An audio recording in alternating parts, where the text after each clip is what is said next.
Good morning. We're going to give everybody a chance to get in here, so feel free to get in and get us something to drink, and we'll be starting in about 15 minutes.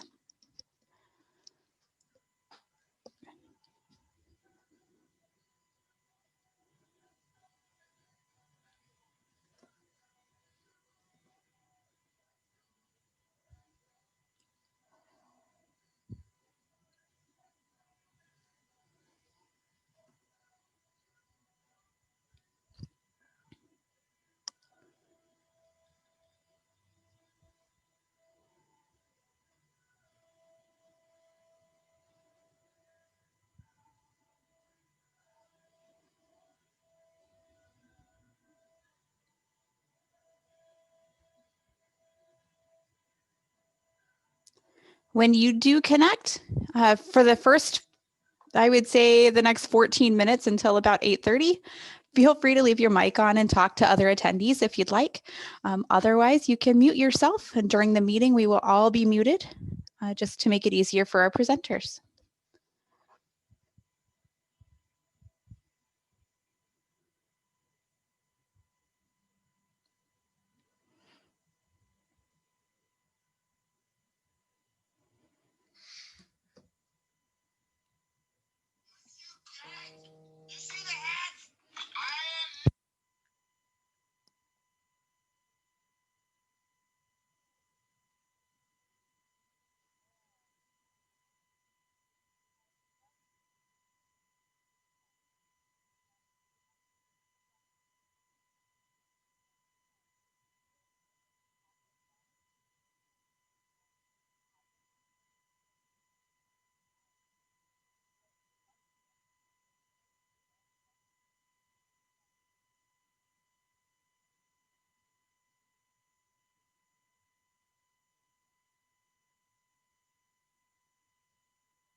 Welcome to our Minnesota ASET conference. We'll get started here after a little bit.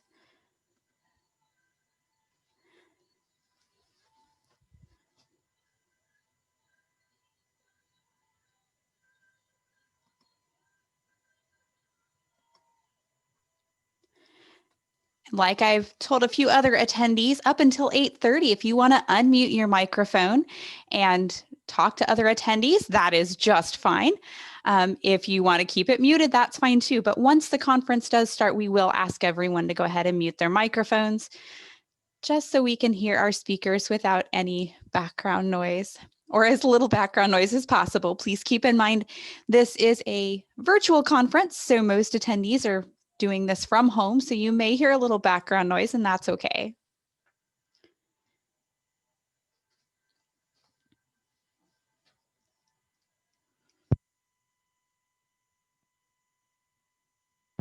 We'll be starting in a little under 10 minutes, so if you do need to grab a drink or some breakfast or a notepad and pencil, feel free to do that, and we'll be on in about 9 minutes.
Good morning. You guys can definitely keep those mics on just for the next 6 minutes until we get started into the business meeting, and then I'll ask that you do mute your microphones. Good morning. Good morning. This is Anita. I'm not sure how I'm going to get my video to work, but I'm glad my voice is working. It's okay. You won't need your video during the conference. Okay, wonderful. Yep. So once the conference starts here in about 5 minutes, we'll have you mute your microphone. And the only video that will be on will be whoever's presenting at the time. So that's okay. Okay, wonderful. Thank you, Petra. You bet. My pleasure.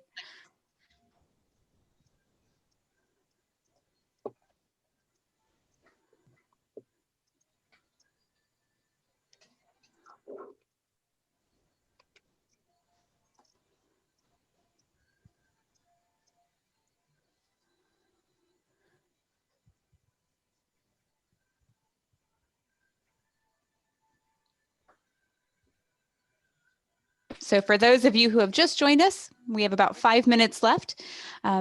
We will ask you during the conference to mute your microphone. But for right now, if you want to keep it on and say good morning, that's a-okay. We're kind of casual this morning, and we want it to be that way. You'll learn better in a casual environment. We do have about 4 more minutes, so go ahead and get a cup of coffee or a drink of water and some breakfast and come back on in 4 minutes. We have some really awesome, important business to discuss for our Minnesota chapter. Good morning. Good morning. How are you? I am still sleepy. Ready Not for me. Wonderful course. I'm never sleepy. Okay, that's not true. That's not true at all. I'm usually tired, but that's all right.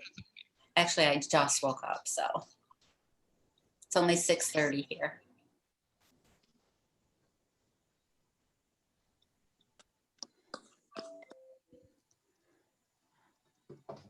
It's 8:30 Central, so we're lucky there.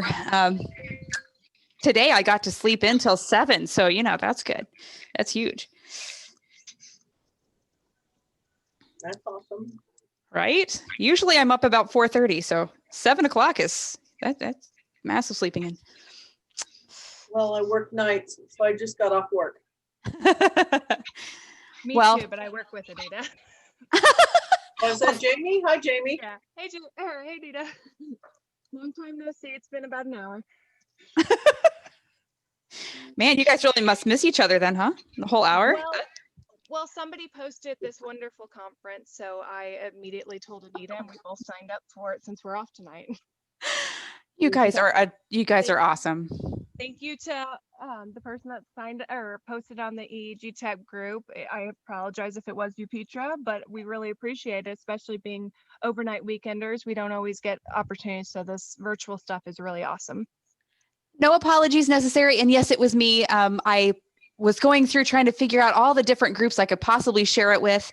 When you have an opportunity for free CEUs, we need to share it as wide as we possibly can, especially right now. So if you guys, if you guys do have other colleagues or friends in other places of the world that need this, we can have capacity up to 100 people. And it is worldwide availability right now, which is amazing. It's an opportunity that we don't normally have. That's really awesome. Me and Anita, we actually went through multiple of the amazing opportunities that our field has been offering recently. And we're both like, okay, we can do this, or I can do this, or I can do this. And we went over and added it to our schedules last night. So it actually was kind of fun. We did quite a few opportunities. That's awesome. I'm so glad to hear that. For those of you who are looking for those free opportunities, I know that there's another free opportunity coming up next week on the 15th through the 18th. It does not have ASET CEUs, but it is free, high quality neurodiagnostic education, I believe from Duke. If you check out the Minnesota ASET Facebook page, I will share it on there when the conference is over. Thank you. Guys can all have that link. You bet. You bet. All right. It's almost time to get our meeting started. I've turned my camera on. So my name is Petra Davidson. I am the exiting president for the Minnesota chapter of ASET. I have been our president since we started the chapter. And I will be passing off the reins today to Jen Vierkant, who unfortunately can't meet with us today. But you guys will hopefully get to meet her sometime soon. For our conference today, it is important that you go ahead and mute your microphones so that there is no feedback and no background noise. So I'll give everybody a chance to figure out how to do that. Can you hear me? I can hear you. I hear a very sweet little voice. Yeah, I'm just wondering, so I'm not really, I'm IOM savvy, but tech savvy. So click the mute and it'll say mute, right? Yes. Okay. And if you see, yep, perfect. You did great. I see maybe 3 more that aren't muted, but you might have your earbuds in and you can mute your earbuds too. That works. As long as we don't have all that background noise. There we go. So today is our first ever virtual conference. In the past, we've had physical conferences. We were looking really forward to having a physical conference in New Ulm for Oktoberfest, but unfortunately, COVID hit. We weren't able to do that, and that's okay. We roll with the tide. So we are here to do our virtual conference. This business meeting is going to be very, very brief. We just want to be able to get this information out to all of our paid members. If you are a paid member of the Minnesota chapter of ASET, you should have received an email with a ballot allowing you to vote on 2 important topics. If you can please submit those at your earliest convenience, we would like to tabulate those by October 15th and get that information out to our members, as those 2 changes will make changes to our bylaws. So that's very, very important. So welcome to the first ever virtual Minnesota ASET chapter conference. We welcome everybody. We are going to, here is our agenda for today. Our business meeting, it says 8:30 to 9, probably won't take till 9 o'clock, but our time slot is there. At 9 o'clock, we welcome our incoming president-elect, Lee Wolfenbarger. He's going to give a presentation on ICU and EEG, and we're very excited for that presentation. He was a dynamic speaker that gave a talk for us last year. We have had a small change in plans because our incoming president can't be with us today. She couldn't be here to give her talk at 10 o'clock. So I'm stepping in and giving a talk today on neurodiagnostic board prep. Hopefully you all will find that very helpful. And then at 11 o'clock, we have Dr. Andrew Reeves, who's going to give a talk on nerve conductions and EMG. All of these things will give you 3 free ASET CEUs. If you registered for this conference, you will get those CEUs placed into your ASET account as soon as our ASET credential manager is able to make sure that that all gets in. All right, so we're going to start with our business meeting. Our previous meeting, we've had, because of COVID, we have had a variety of different odd meetings. Typically, we would have one in-person meeting at the annual conference and then several phone call meetings throughout the course of the year. Because of COVID changing so many things, we had a physical conference last year, and then we've had several phone conversations throughout the year, but the business meetings themselves have been a little awry, just due to staff members, going on furloughs and layoffs and all that kind of thing that happens with the pandemic. So we're going to go over our previous meeting minutes. Cindy Nelson is our secretary, and she remains our secretary for the upcoming year. Our current treasurer is Sandra Thorpe Vasquez. She was our treasurer since our beginning installation and will remain our treasurer for the upcoming year. We will then discuss new business and installation of our officers. We're very excited about our new officers. Cindy, I don't see on the meeting yet, so I'm going to go ahead and read our previous meeting minutes. If any of you who were members note any changes or edits that need to be made in the meeting minutes, please go ahead and email me those, and I'll make sure that we get those into those meetings. So attending at our last officers meeting was Jim Kwasniska, who's one of our board members, Joyce Raydell, who's a board member, Lisa DeBauer, who is a board member, Sandra Thorpe Vasquez, our treasurer, Cindy Nelson, our secretary, and myself, the president. We held it back in February. We approved our candidates for officers. They had sent in letters of desire to be an officer. They sent in why they wanted to be the officer, what credentials they held, and what their previous experience was. The current officers and board members voted on it, and we approved our list of candidates, and we sent those out to all the paid members via email. We also sent out a ballot at that time, which resulted in our 2 new officers and our 2 existing officers. We had discussed pros and cons of reducing the board size, which is something else that we will discuss today too, just so you know. We discussed the upcoming meeting in New Ulm that was then changed to this virtual meeting. And we offered to support our sister chapter CSET by advertising them at our conference, but then the conference was canceled and their meeting was rescheduled.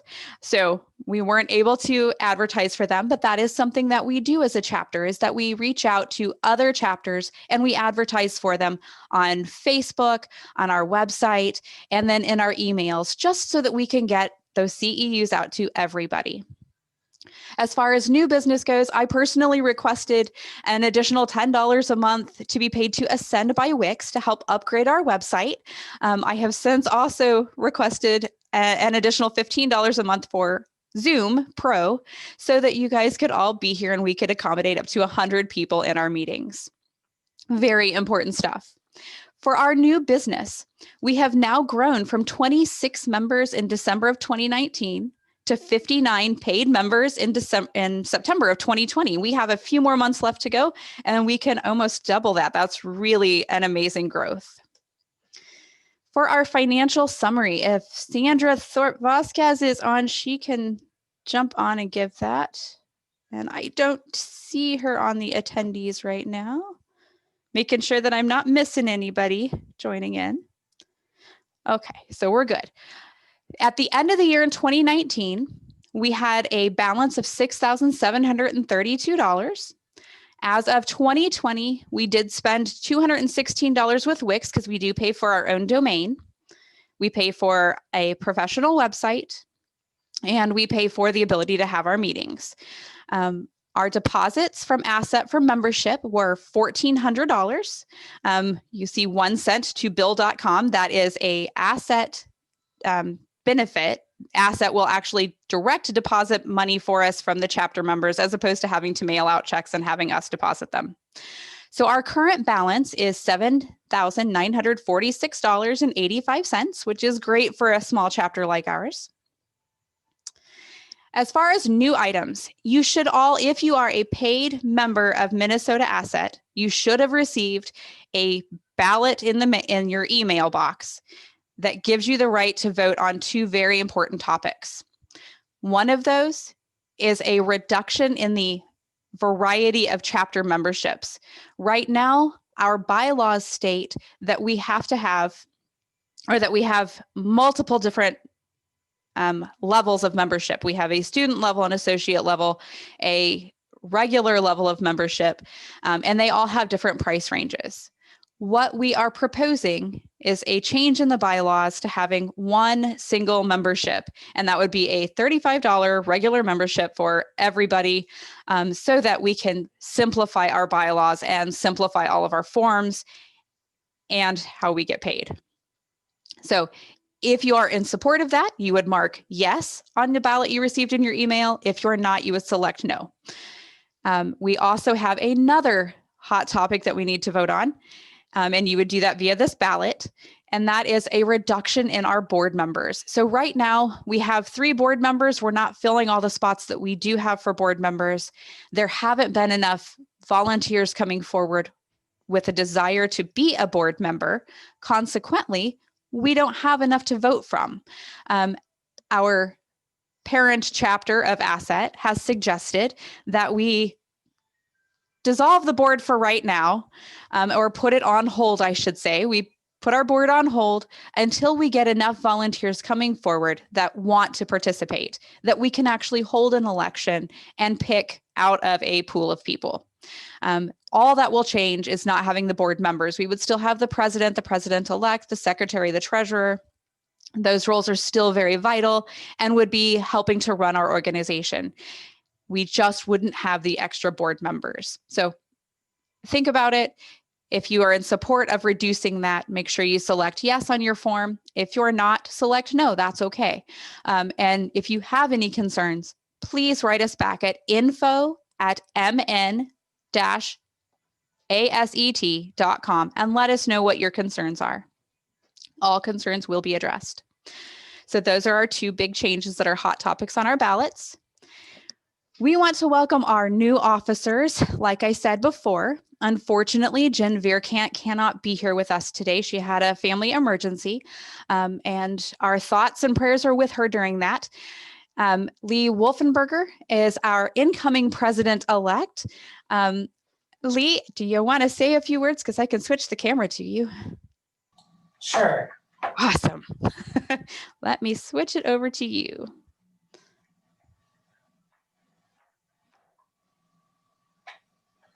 Good morning, everybody. I just want to say on behalf of Jen, who isn't here, and myself, we feel very honored to be able to take over these roles. And we're looking forward to setting up some great opportunities for everybody throughout the course of this next year. Thank you. Thank you very much, Lee. I appreciate that. All right. And just so you all know, I did go ahead and reach out to Lee and Jen, and we have done some training, we've done some handoff, and made sure that they have all the things that they need to take over this chapter and make sure that it flows smoothly. Our continuing officers are Cindy Nelson, who's our secretary, and Sandra Thorpe Vasquez, who continues to be our treasurer. So your money is in good hands and your meeting minutes are in great hands. So your next steps, make sure if you're a paid member that you got the ballot in your email, that you fill it out and submit it. If you have any questions, reach out to Jen, Lee, any of the officers and ask them directly. And that's, that would be great. Ask your questions before you vote. That's fine too. Our new officers take office immediately at the end of this meeting. And our next events, we will have a semi-annual officers meeting later on in the fall. And we will be planning our next educational event. If you want to be in on helping plan that educational event, by all means, join our chapter and you can help plan that event. So coming up next at 9 o'clock will be Lee Wolfenbarger with his ICU EEG. Before we have Lee on, we do have a little time for questions and answers. If any of you are paid members and have questions about the two proposals that we've made, unmute yourself and feel free to ask your questions. This is a great time for that.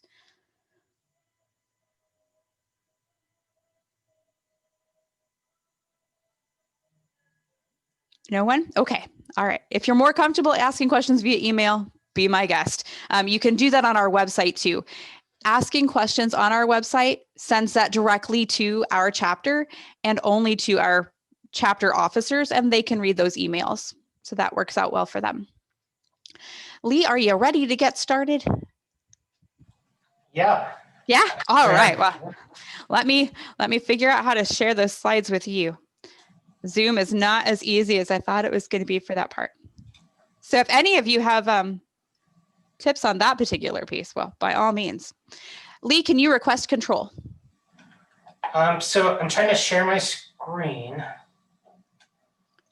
And it says host has disabled participant screen sharing. Well, that's, oh, now you're on. Got your video.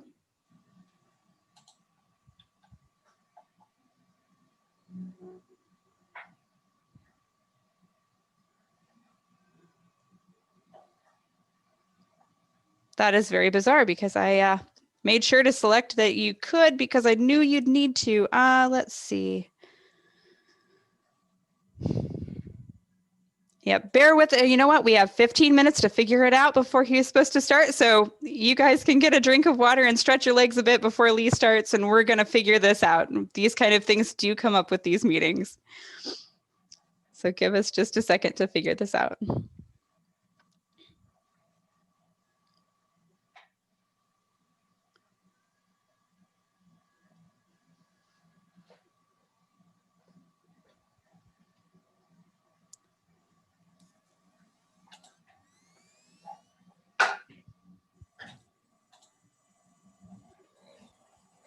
All right, try that one. There we go.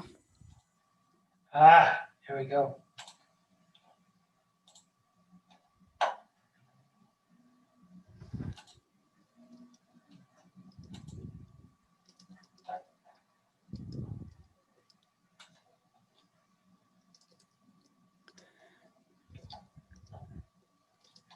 All right, is everybody seeing that?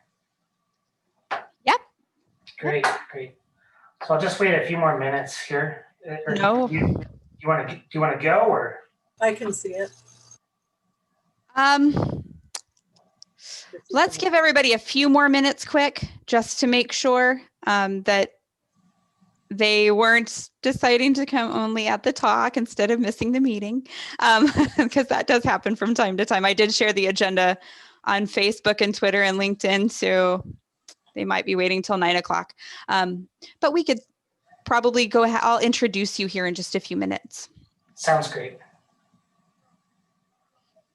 Petra, Yes. this is Joyce. I don't know if other people experienced this, but we had a brief power outage at about 8:15 and our Comcast does not work. So I'm going through the great satellite in the sky towards you.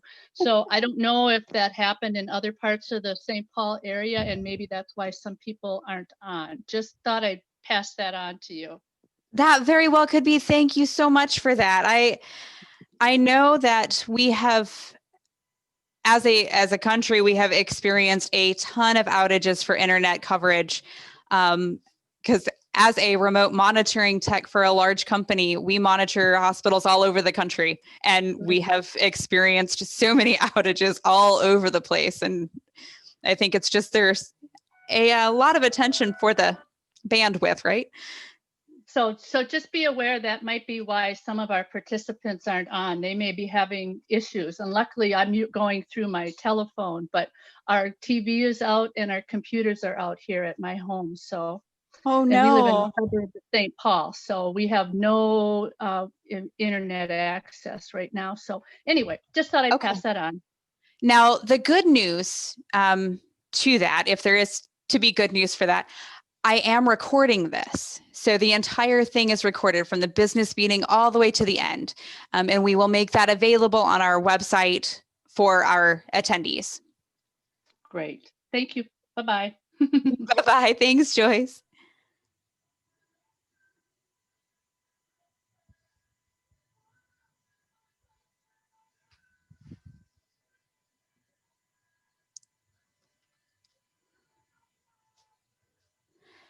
For those of you in attendance, feel free to use the chat window. You can pull the drop down on the chat window to choose who you would like to send a message to, or you can send it to everyone. We do thoroughly appreciate positive feedback on our presentations today. If you have anything other than positive feedback, feel free to email our chapter so that we can address issues as they pop up. We definitely want to be a forward-moving organization, so we want to address any issues that you have with connection or the way the presentations went, so that we can make sure it's a positive experience for you going forward. And we are very, very grateful for your attendance today.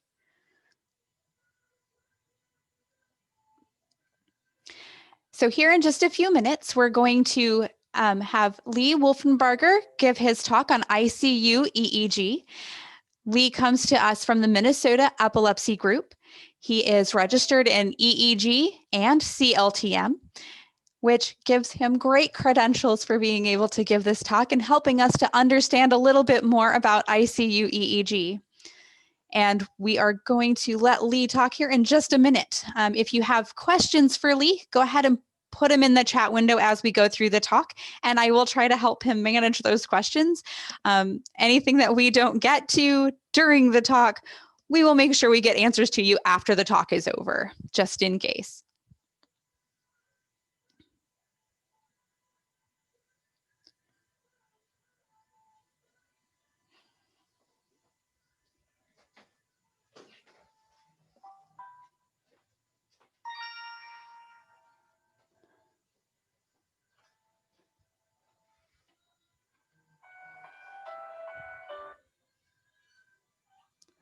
All right, Lee, I see somebody just stepped away from their camera, so let's give them about 5 minutes, and in 5 minutes, we will come back and we will let Lee give his presentation.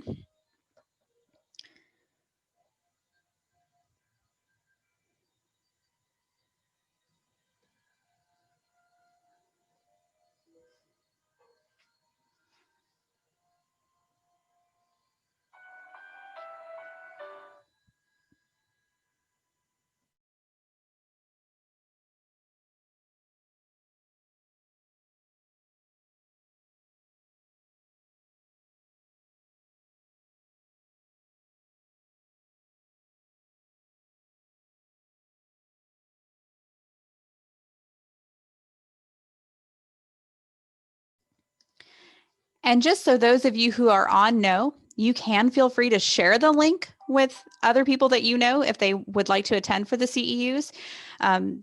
There is no hard cutoff for attending the conference. Now, obviously, if you attend only to the last one, you'll only get the one CEU.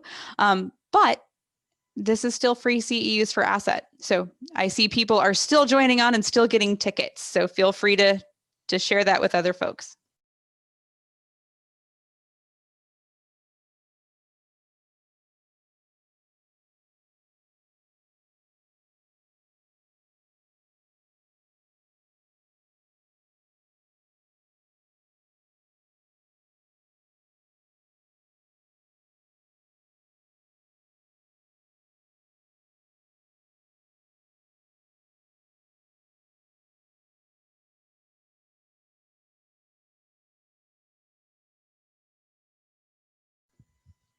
Thank you, Lee. Thank you, Kimberly. That's awesome.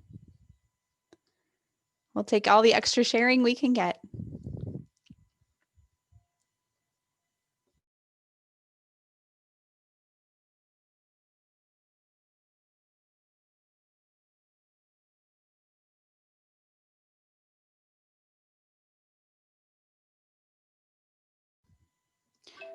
For those of you who are on, can you give me a yes or a no in the chat box if you see Lee's slide? Yes? Okay, perfect. Just wanted to make sure because I can see his face and I can see his slide, but I wanted to make sure it wasn't just a host thing. All right, good deal. Assumptions never do anybody any good, so perfect, perfect. Thank you guys, I really appreciate it.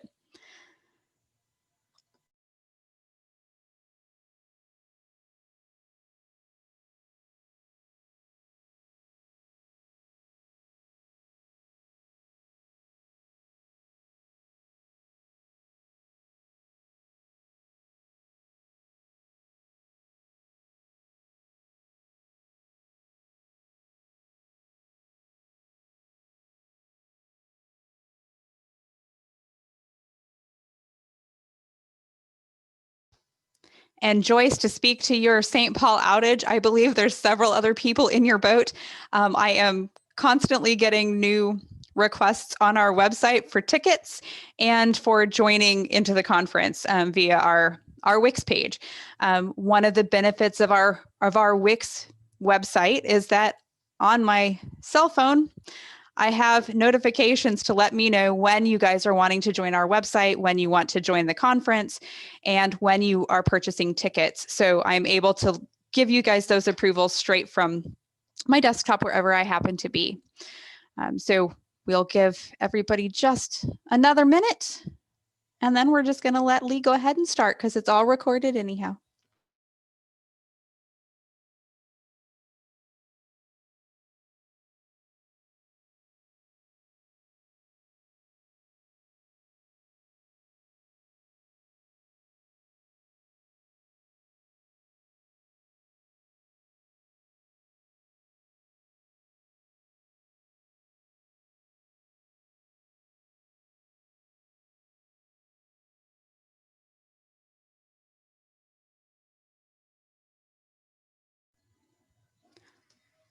All right. I'm all in favor of letting Lee get started. This is a recorded conference, so know that when you're on, we want you to be muted so that our speaker has the full undivided attention so that people listening later will be able to hear him and him alone. If you have questions, put them in the chat window. That'd be a great place to put any of your questions, and we will try to get to them as quickly as we can. Without further ado, I present Lee Wolfenbarger, REEGT CLTM from the Minnesota Epilepsy Group, who's speaking to us on ICU EEG Confidence Boost. Good morning, everybody. I was going to bring donuts to share, but unfortunately, it doesn't work too well with a virtual conference. So I'll just get right into the presentation. So the goal of this presentation is to discuss some more of the practical aspects of ICU EEG monitoring and to hopefully boost everybody's confidence when you're operating in that setting and monitoring those patients.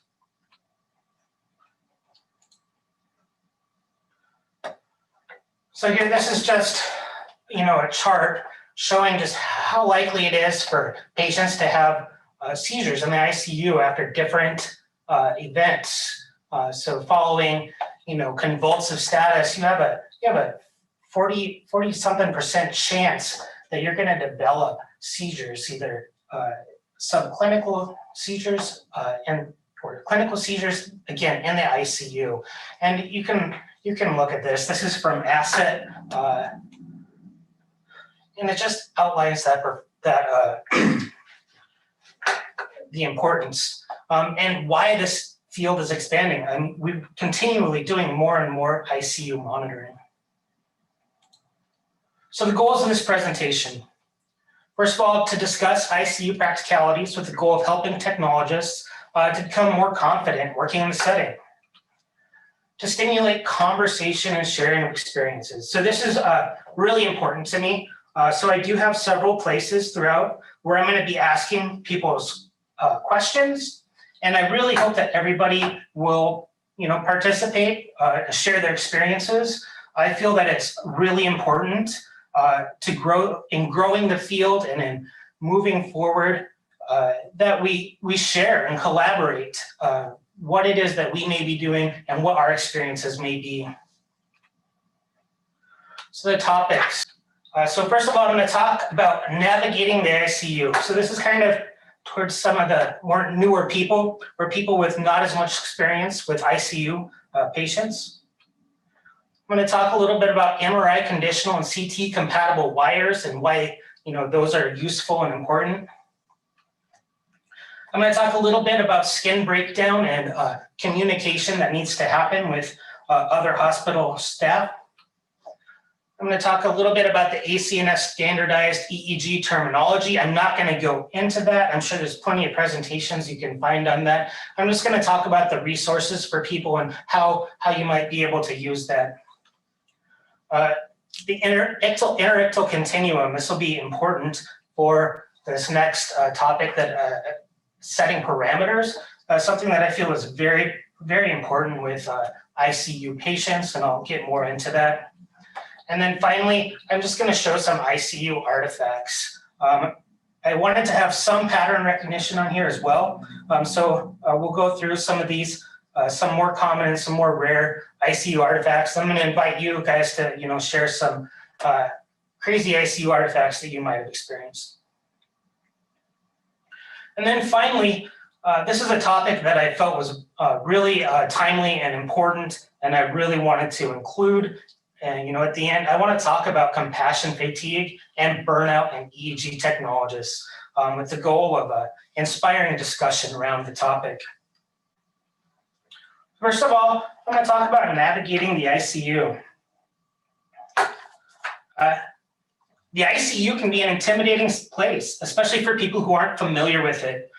There's a lot going on. You have doctors and nurses and respiratory therapists and tons of people all trying to take care of the patient at the same time.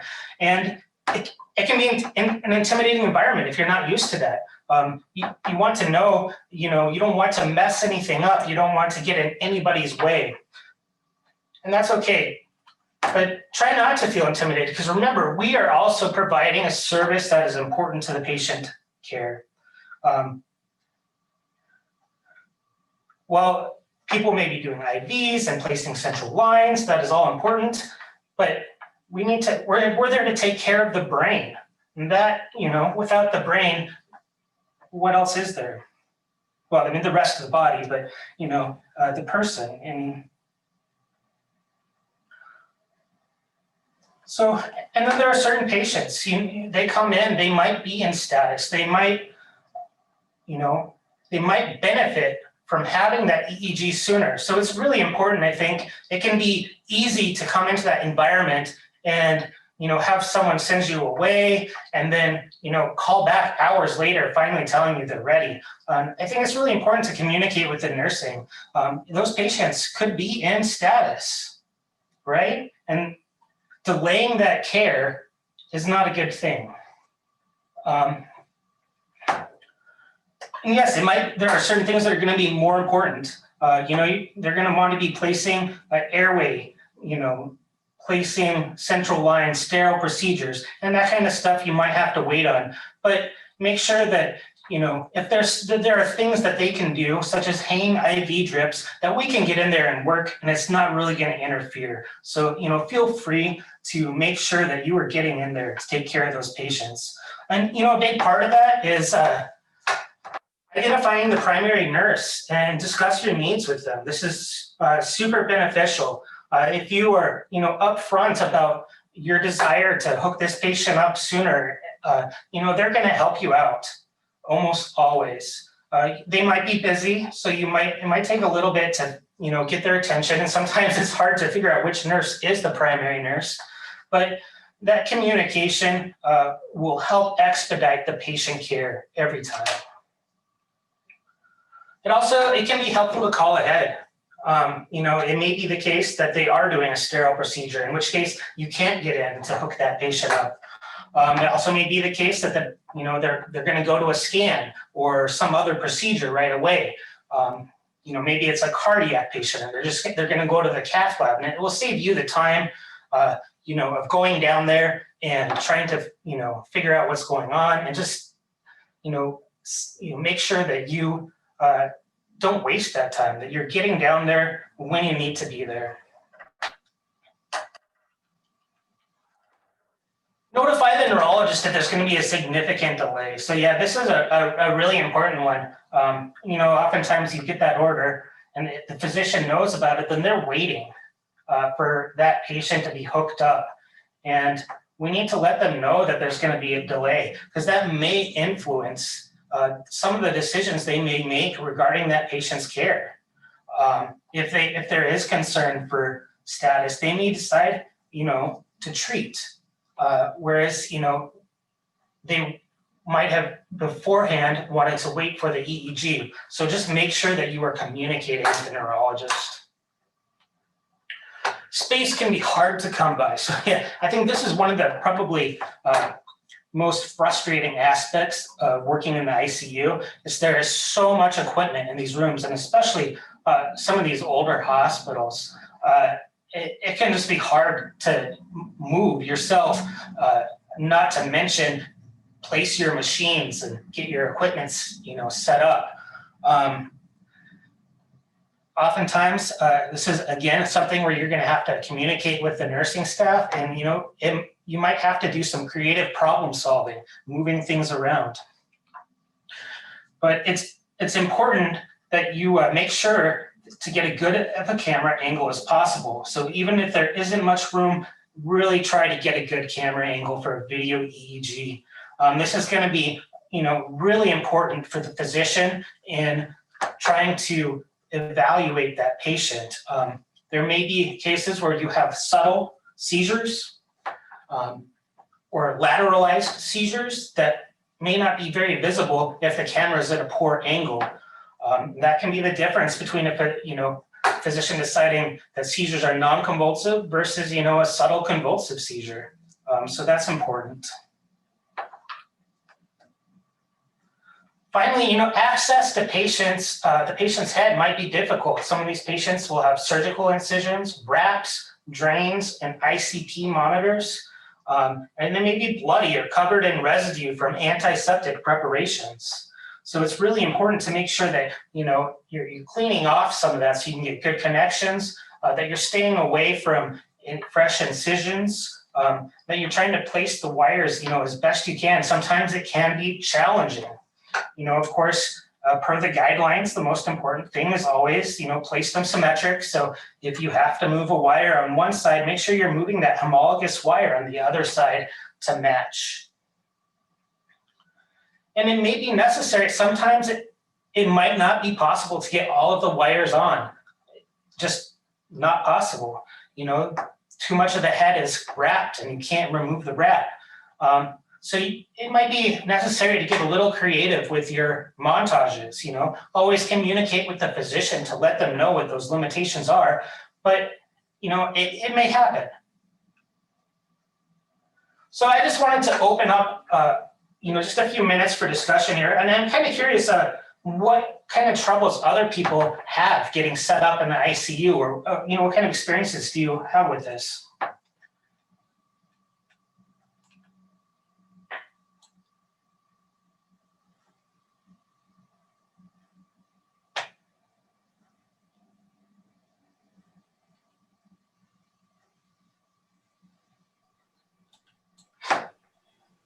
If I may, Yeah.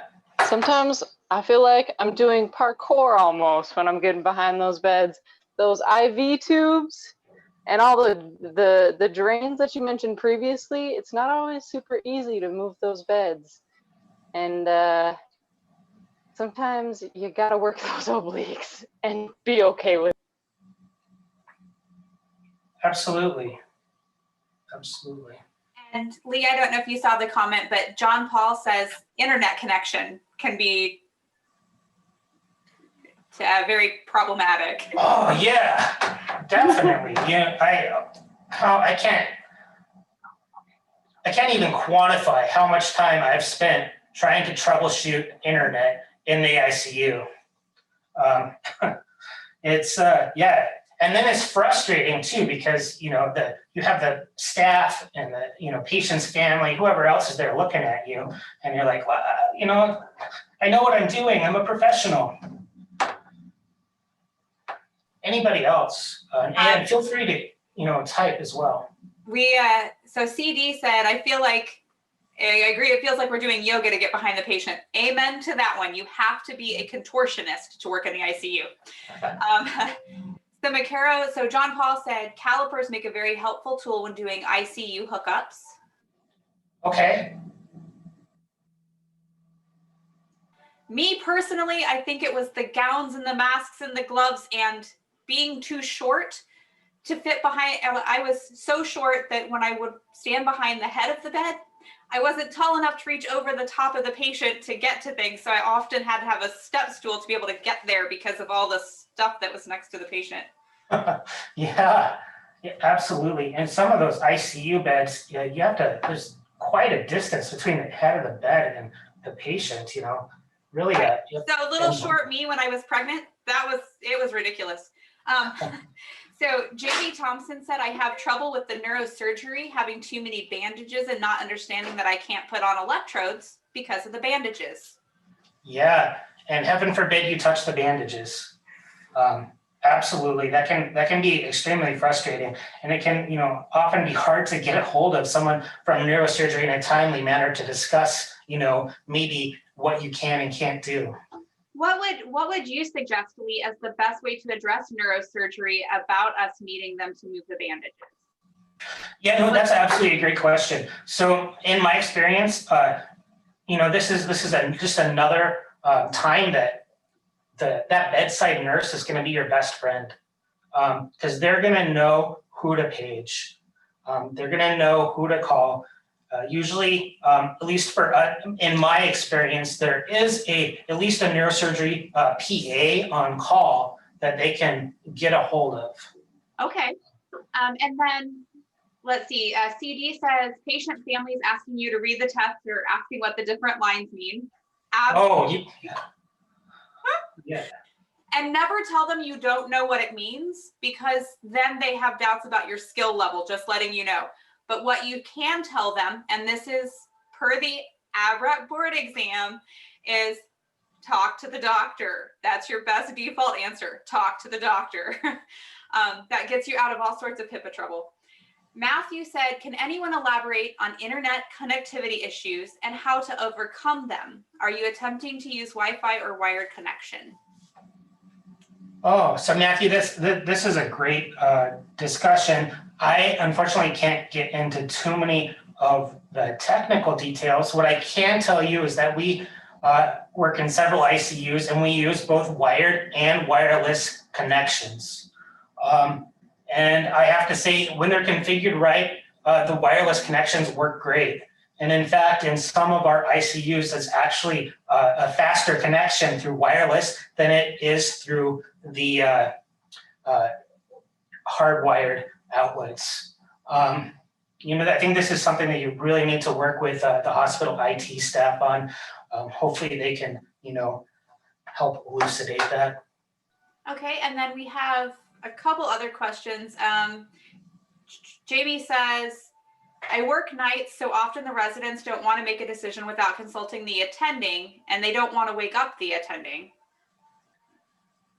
Yeah, absolutely. This is a very big, or the nurses even sometimes they don't want to wake the attending. It can be a struggle sometimes, but the bottom line, is what, I'm going to go back to what I said. We are providing an essential service for the patient. We are protecting their brain.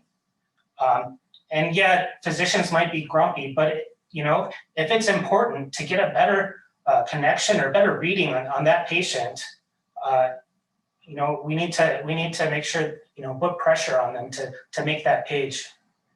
And then A. McNeil said, multi-stat testing, ordering all at the same time. Sometimes neuro team will stop the setup for those tests. Yeah. Oh yeah. Yeah, that's frustrating. It's a stat EEG. You get called in at 2 o'clock in the morning. You get there, the patient's not available for 3 more hours. I know. You can hope that you at least get, a minimum pay for minimum hours, right? So with that, Lee, how would you address, what is a great way to address your nursing staff when your test is ordered as a stat, but the other tests aren't ready yet? How do you let your test get interrupted if you're in the middle of hookup, or how does that work? So it depends. Often what I'll do is I'll have a discussion with the nurse to try to get clarification on the timing. They usually have a pretty good idea, if it's going to be ultrasound is coming up or whomever, how long that's going to take them. And then I can time it. I can get that hookup completely done before they get here, or maybe I can get the head measured before they get here, and then they can do their thing and I can get back in and finish up the hookup really quick. So I think a lot of it is kind of situation dependent, and just discussing with the nurse and evaluating what kind of timing is going to be in play. And then there's another statement. Internet connection is an issue in the OR as well. In the middle of a change of responses, you lose connectivity. Absolutely, Kimberly. We've all seen that one happen. Or you lose your reading neurologist because of the internet connection, and they can't see what's going on. We just have to be patient and hope it comes back, right? So CD asked, what do you do when you're reviewing a study and you think the patient may have had a subtle seizure activity, but the resident thinks it's artifact? What's a good way to address that? Oh yeah, so that's a tricky one, and I am going to be addressing that a little bit coming up in the presentation. The bottom line is, if you're concerned, you might have to make a tough decision and approach the attending.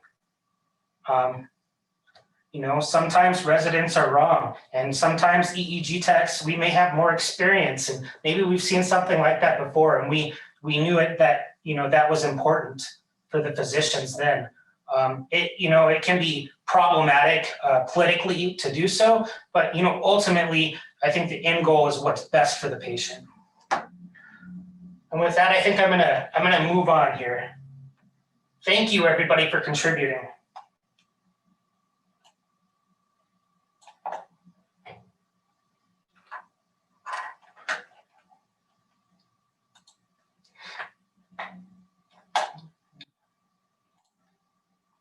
All right, next, I just wanted to briefly talk about MRI conditional and CT compatible wires. I just want to say, if you are working in the ICU setting, I highly recommend the use of disposable MRI conditional CT compatible wires. Using these wires will eliminate the need to remove and replace EEG leads for scans. This is especially important in that ICU population. This is going to save us as technologists an immense amount of time. It's going to save us, from having to drop what we're doing to go take off leads, so a patient can go to a scan only to come back in some undetermined amount of time for you to go and have to replace those leads. So I can tell you, since we've switched to those wires a number of years ago, it has just saved us so much time and frustration. Also, it can help reduce the risk of skin breakdown. When you're not taking the wires on and off, it's less times that you're prepping, less times that you're touching, rubbing on the skin or whatever, and that's better for the patient. Also, the nursing staff can disconnect and reconnect. So this is great. What we've done is we've trained our nurses in the ICUs, and then we provide also, a picture guide for them. So they, if a patient needs to go to a scan, they'll call the monitor, whoever's monitoring, to let them know, and then the nurses can actually just disconnect, which is great. That saves us from having to send somebody to the ICU once again whenever they need a scan, which can, for stroke patients, be every day, multiple times a day, get them there. And when they come back, the nursing staff can just reconnect them. You can see it right away and get, monitoring that patient again.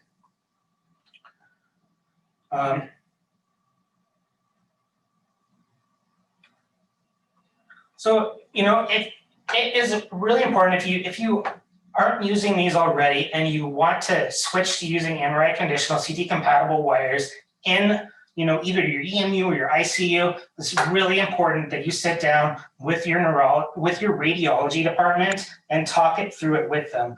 And then you can obtain, the specifications for the leads from whatever company you're getting them from, and that's going to be important. They need to know, especially for MRI, what conditions they need to meet, right?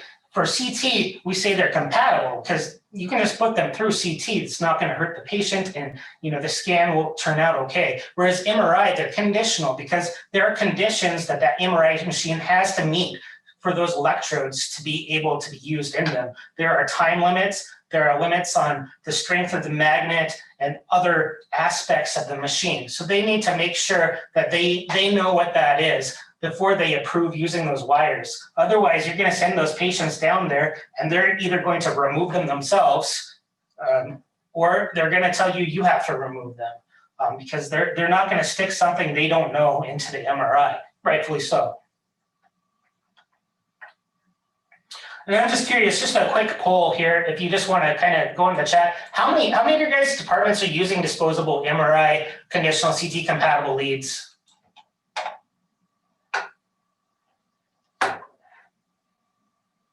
All right, so in our chat window, we have MRI compatible leads have been a blessing for the staff and the nursing team. They're not as frustrating with the leads, disconnecting and reconnecting, and it saved the staff time and the department money, especially for on-call. John Paul said they just started using them and they love them. Diane says they use them. Anita's team doesn't use them yet. Several others that do love them and really like them. They say they're a time saver, and that one of them says CT but not MRI. Yeah. So, we actually had trouble with this a little bit right when we were starting out with these wires. And we did have to have several meetings with MRI, with the techs and with the radiologists. For a long time, they would only allow us to use them in the CT. We finally, after multiple meetings and stuff, were able to convince them that they could go in the MRI that we had as well.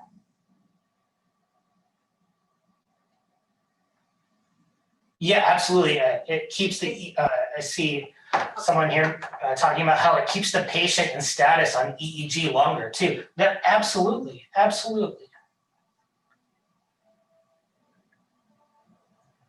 And somebody would like to recall a time when a patient went to MRI and came back an hour later with a much worse EEG. The MRI compatible enabled the doc to see the EEG and order meds immediately. Absolutely. What about EKG MRI compatible? Are those available?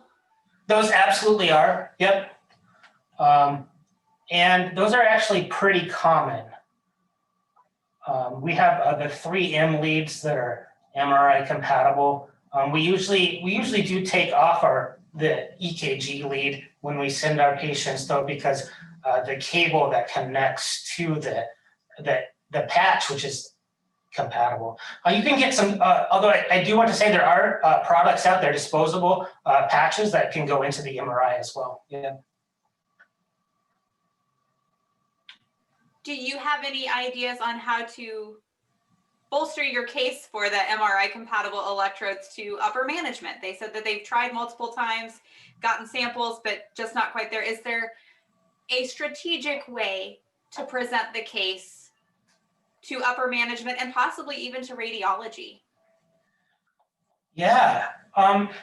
So I think that the biggest thing is educating them on EEG. So this is I think one of the most common things I come across is people they don't understand what it is we're doing and why it's important.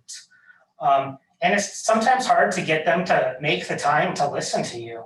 I think it's really important to set up a meeting and to prepare materials to go through to explain that it reduces skin breakdown, right? And this is going to help the hospitals because they have to report that skin breakdown and they have to, pay for it if it requires care for the patient. That's not reimbursed.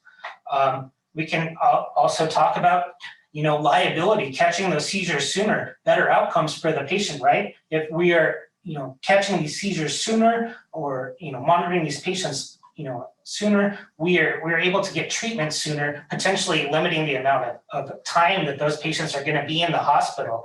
And for, DRG billing, that saves the hospital money. They're going to be interested in things that save them money. I would highly recommend, if you're having trouble, to reach out to myself or Jen, via email, and we can definitely help you with that.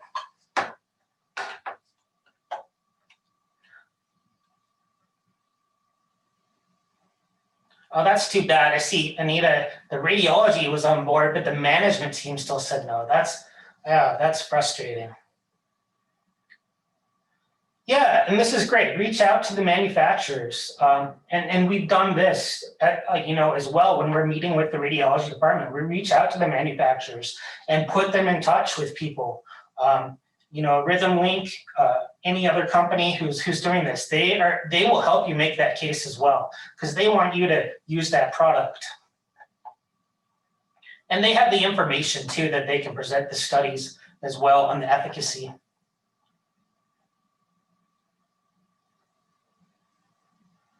Yeah, so A. McNeil, I was talking about a reduction in, infection. Also, with disposable, these are disposable.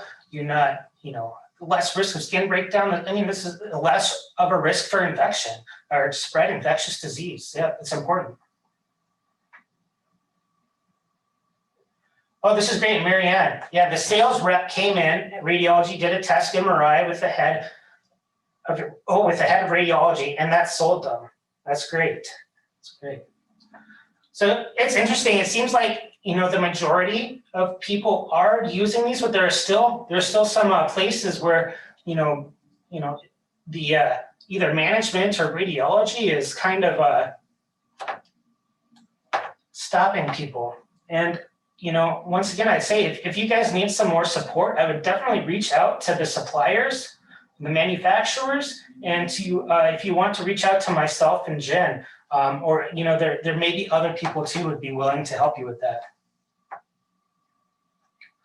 Skin breakdown. So I'm not going to go into a whole lot of depth about what's skin breakdown is and define things. If you really want that something more about skin breakdown, I would highly recommend Petra's presentation from last year. She did a fantastic job explaining the whole process that they went through to evaluate skin breakdown and how they came to all of the recommendations and what those recommendations are. So this is something I want to talk about because this can be frustrating for EEG technologists. This once again, I think, stems from the fact that they aren't familiar with it, what we do, and we need to educate them. So these hospitals are increasingly more vigilant regarding, the identification of skin breakdown, and this is because it costs them money. Hopefully they care for the patients too, but the bottom line is it costs them money. They don't get reimbursed when there are injuries from skin breakdown.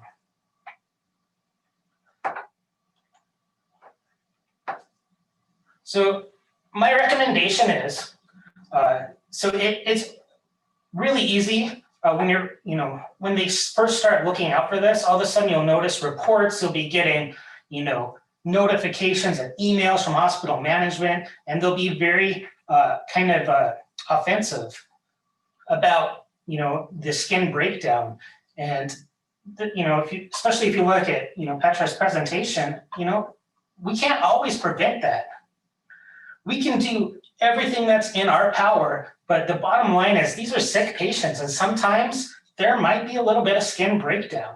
So, it's important to meet with the ICU staff, the wound care and administration, and to set some realistic expectations. So this is where you review Petra's presentation, go through the literature, look at the guidelines that have been put out, and bring those to the management and the wound care people, and help them to understand, what's preventable and what might not be preventable.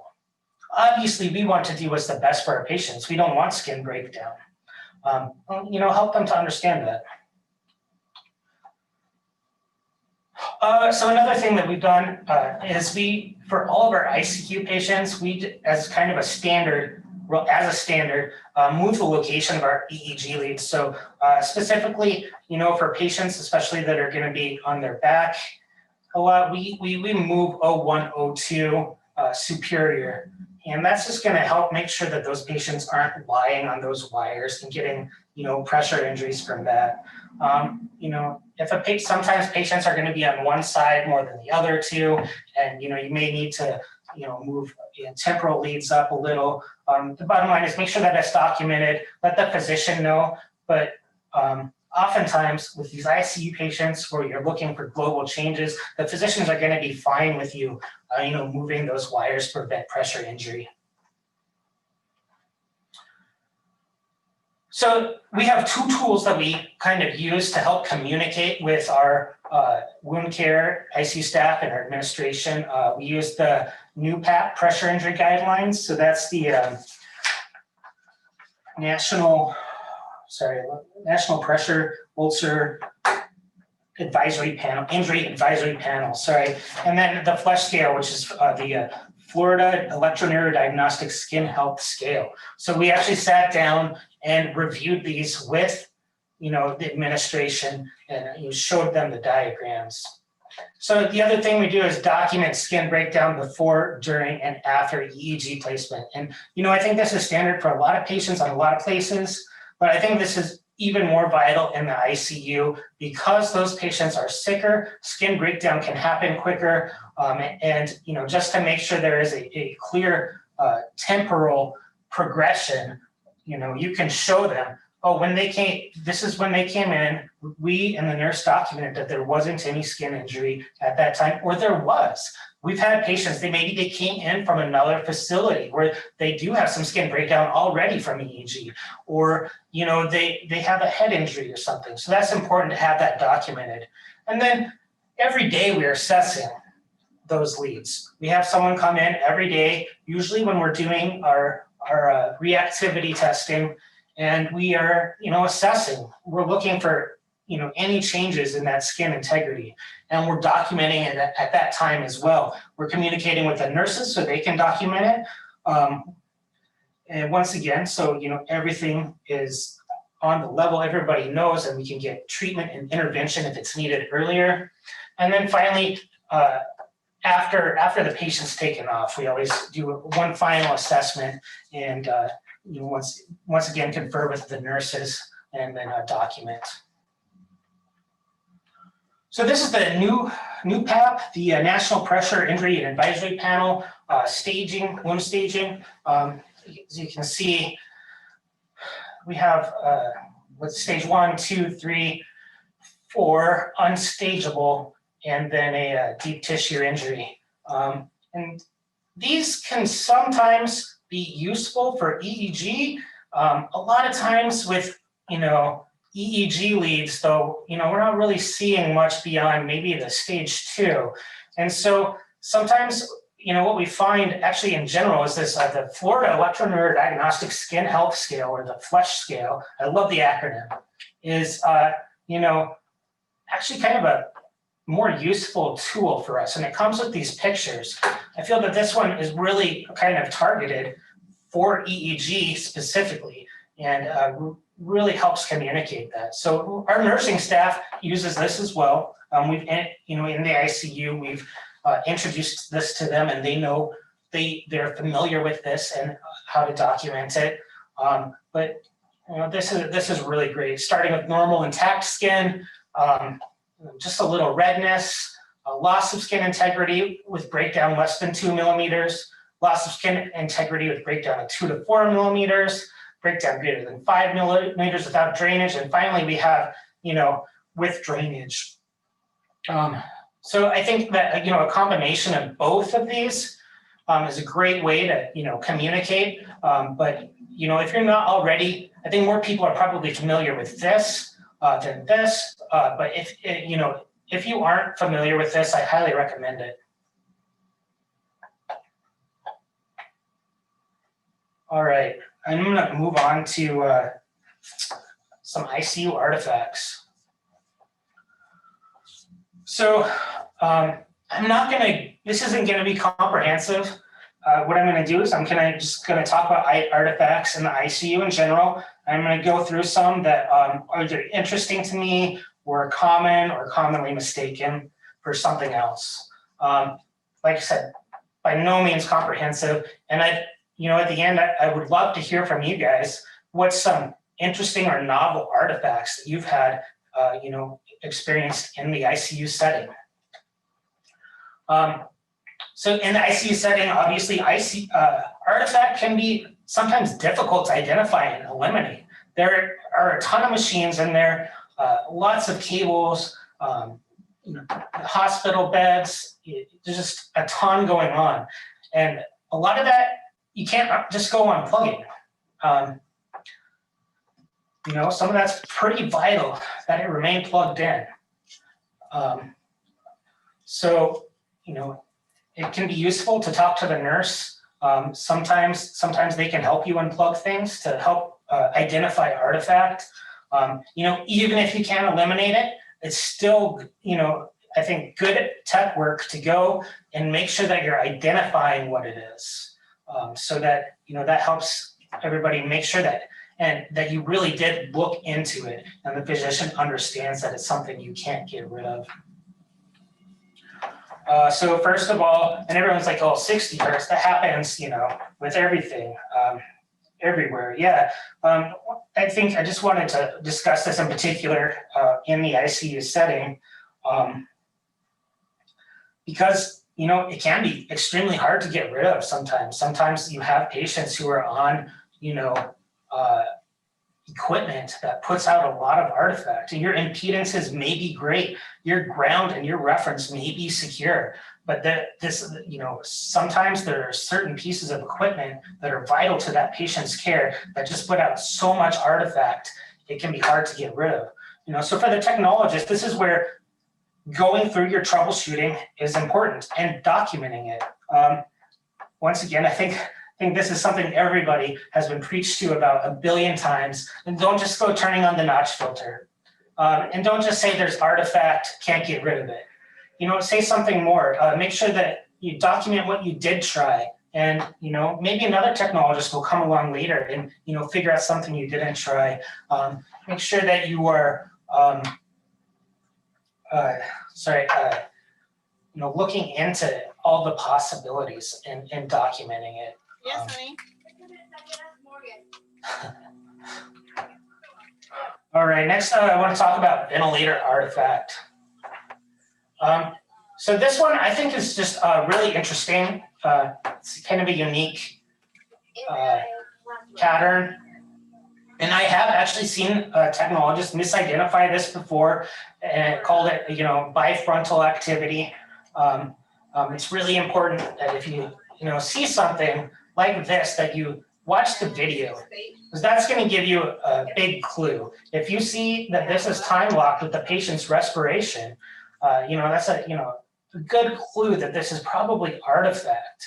And what's causing this waveform is actually a condensation that's building up in the tube, and it's bubbling as the patient is breathing in or breathing out, and it's causing that artifact. CPR artifact. I had to include this. I recently experienced a physician who was not watching the video of a patient who said, "Why was this patient seizing?" And I didn't know. And we said, "Did you look at the video? Did you, change the sensitivity? Because, this patient's getting CPR." But, CPR artifact, if you're not watching the video or looking closely, can, look like ictal activity. Oximeter. And so this is, something that's, I think, just not unique to just the ICU, but is a lot more prevalent in the ICU. I'm sure everybody's experienced this. Once again, sometimes you get, your impedances are great, your ground and reference are great, and you're still getting artifact from an oximeter.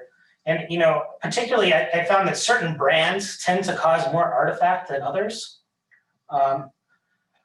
Usually this can be identified when you look at it. You get the signal here in that P7 channel, which is about 20 hertz. I found that most oximeters usually give up about a 20 to 30 hertz signal. So some things you might want to try with that are just moving the oximeter cable, making sure it's further away from your equipment, making sure it's not crossing any of your leads. Yeah, there's not a whole lot to do. Sometimes you just can't get rid of it, but it's important to note, and I think the frequency is always, a pretty big clue. Pacemaker artifact. So I've had this before. I think sometimes, especially as a new EEG technologist, we don't always look at the EKG as much. I've had times looking, especially I remember when I was newer to this and I had patients in the ICU and I saw these spikes and I was like, oh no, this is, what's going on? And then, it's really clear if you look down at the EKG channel that you see that, that pacer going off right there before each heartbeat.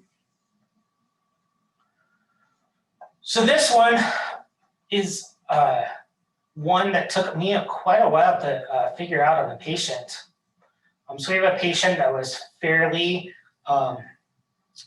suppressed activity-wise, and we kept having this artifact. And we went through and we tried just about everything, and we were just, couldn't figure out what it was. Finally, someone suggested that the patient had a Schwann-Ganz catheter. For those of you who don't know, it's a Schwann-Ganz catheter is a device that's inserted through an artery and into the right atrium to allow direct simultaneous measurement of the pressures on the right atrium, pulmonary artery, and the filling pressure of the left atrium. So this is used a lot for heart failure or sepsis. And so, finally we figured out that that's what it was, So that's really interesting. This is one an example I like to show people. Ventricular assist devices. This is particularly in cardiac ICUs when you're hooking patients up. So this graphic is actually out of an article from the Neurodiagnostic Journal where they were discussing ventricular assist artifact. And here you can see this slow activity that's pretty prevalent throughout, and even in the EKG channel. So what they did is actually they just moved equipment further away from that ventricular assist device, and they were able to clear that up pretty well. There's still a little bit in there, but it's greatly attenuated from that previous tracing. And then finally, this is also another one from the Neurodiagnostic Journal. This one is really interesting to me because this looks really convincingly ictal. I mean, it looks like there is a clear spike and wave there. And when you, I didn't include the rest of the tracing, but if you look at it, it actually has an evolution to it too, which is weird. So, you know, I could easily see how somebody could mistake this for being something concerning, a concerning pattern. So this is, you know, from the ultrasound transducer, which is just the device they use for ultrasound that, you know, they hold in their hand, that they move over the body of the patient.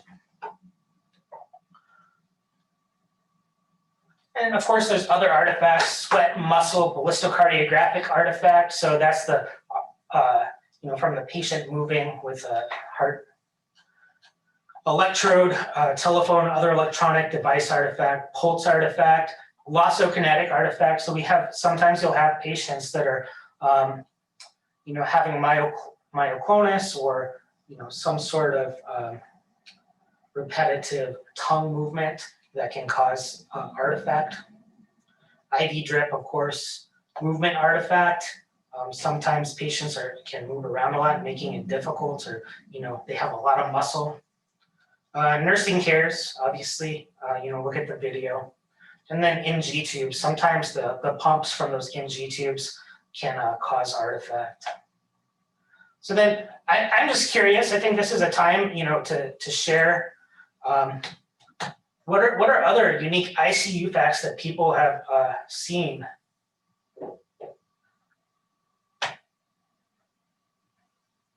So I'm looking at somebody, Kimberly, actually first here we have moisture in the ET tube causing what appears to be epileptiform activity. Yeah, snoring artifact. Either the lips vibrating causing artifact that looks like frontal polyspikes in a frontal distribution. Yeah, that's a good one.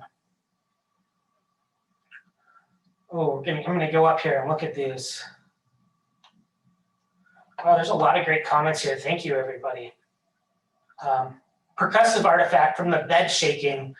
Patient for lung therapy. Yeah, that's a great one.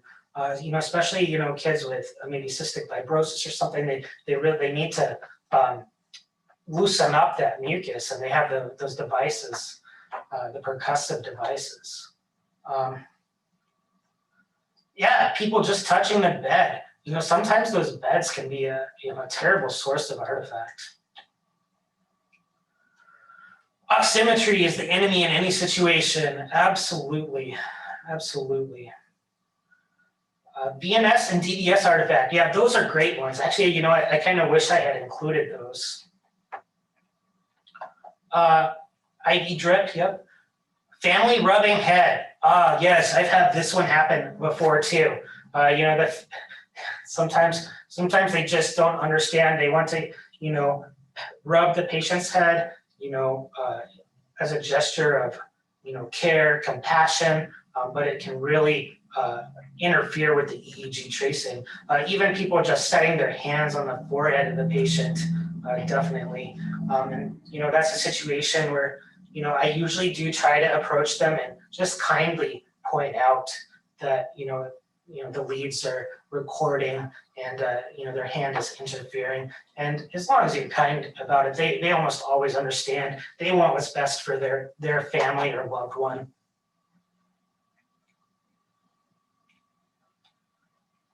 Vagal nerve stimulator again. Vest, yep, the vest. Mom padding, so baby padding, yeah. So I didn't, you know, I didn't really get specifically into artifacts you might find in a neonatal ICU, but padding is prevalent. Yeah, and it's sometimes the padding, it's pretty obvious. Sometimes you do have to turn on the video just to make sure.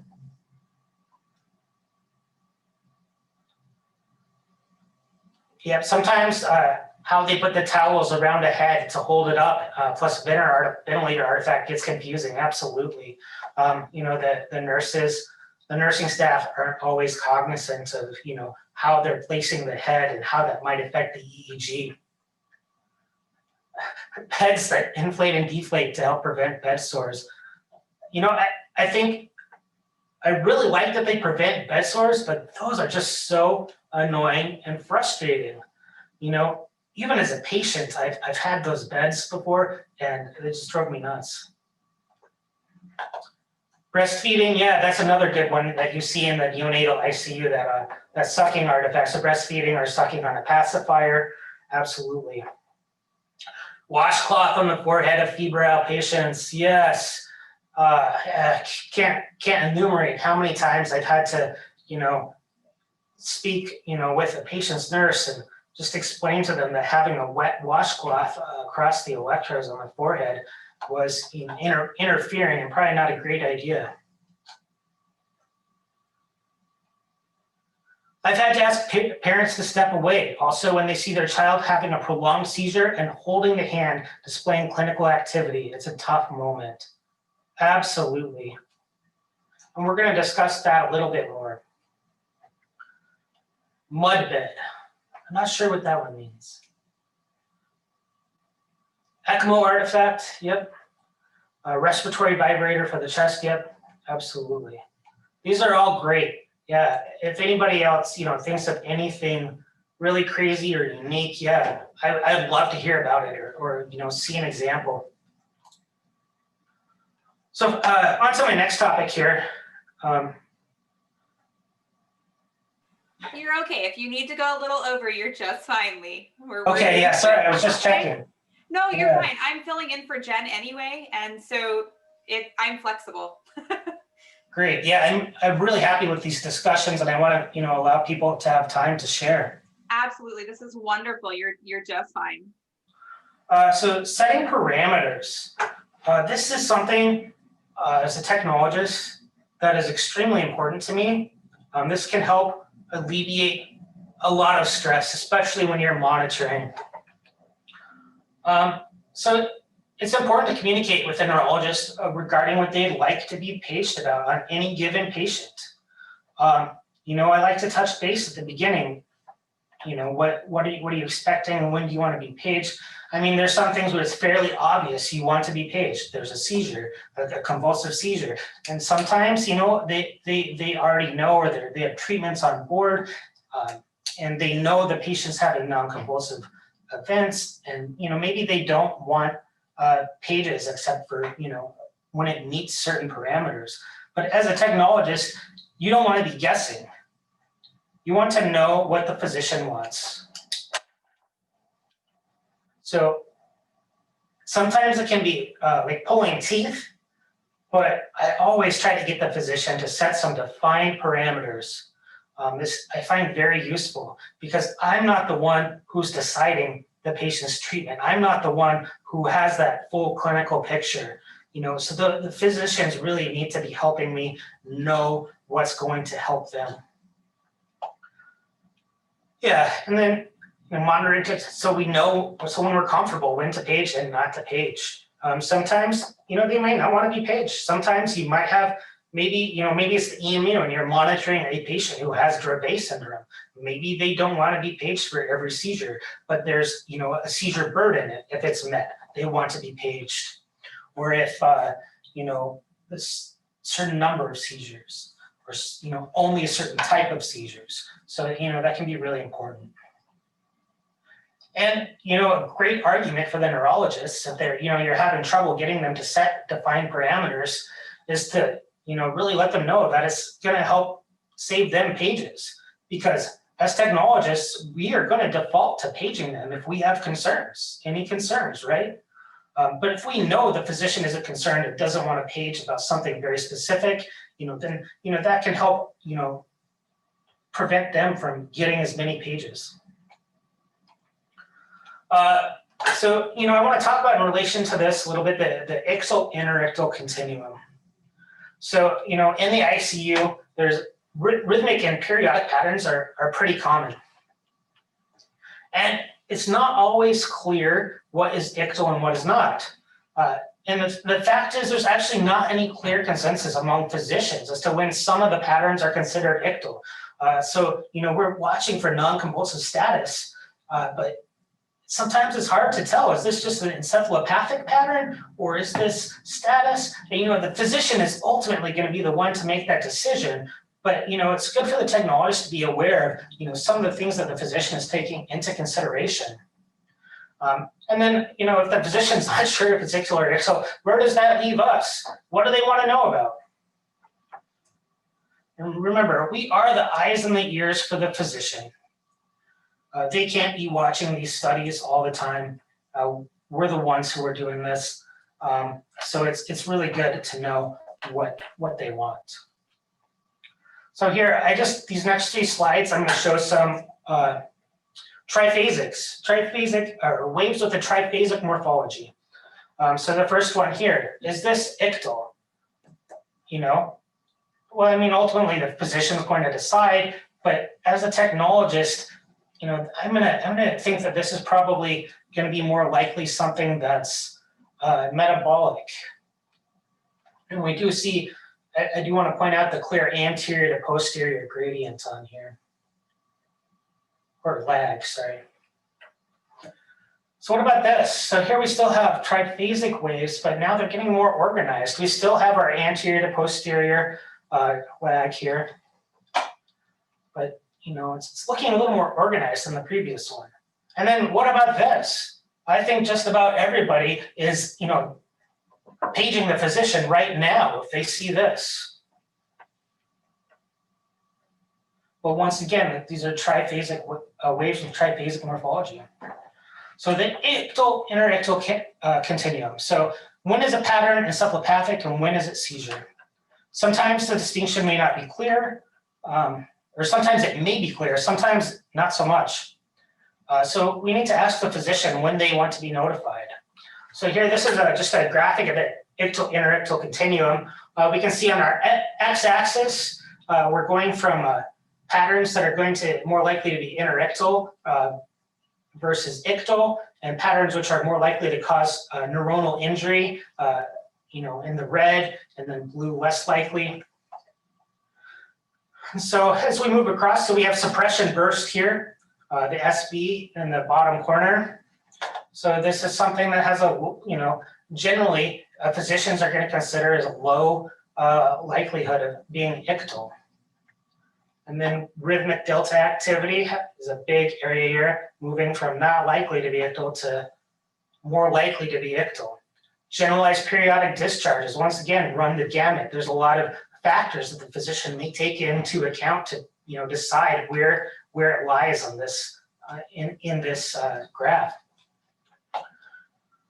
And then we can see on the far side here, you know, patterns which the physician is clearly going to call ictal, which, you know, we're going to recognize and notify them about immediately. And that's the generalized convulsive status, non-convulsive status, and epileptic discharges.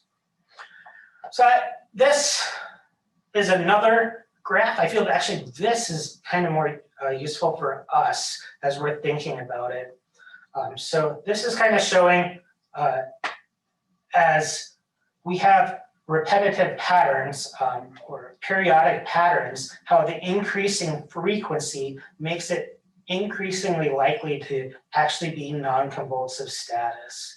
So this is one thing when I'm monitoring as a tech, if I'm seeing discharges that go from 1 hertz and then all of a sudden 2 hertz, and they're getting up above 2 hertz, I'm paging the physician because, you know, I think that's a point where they're going to want to evaluate that. Our physicians usually set that as their parameter. You know, whenever we have, you know, lateralized periodic discharges or generalized periodic discharges on the EEG, they'll tell us, you know, if it gets above 2 hertz page, and we can see why. As we're looking at these, we have, you know, lateralized rhythmic delta activity, bilateral periodic delta lateralized periodic discharges, generalized periodic discharges, and we can see for all of them, as it gets faster and faster, the more likely it is to be non-convulsive seizure, non-convulsive status, or generalized convulsive status. So here's some questions to ask the physician. What EEG patterns would you like to be paged for? Is there a certain number of seizures or a seizure burden that you would like as a cutoff for paging? And keep in mind that it's the physician's responsibility to determine what they're calling a seizure. So, you know, make sure that you talk with them and that you're talking about the same thing.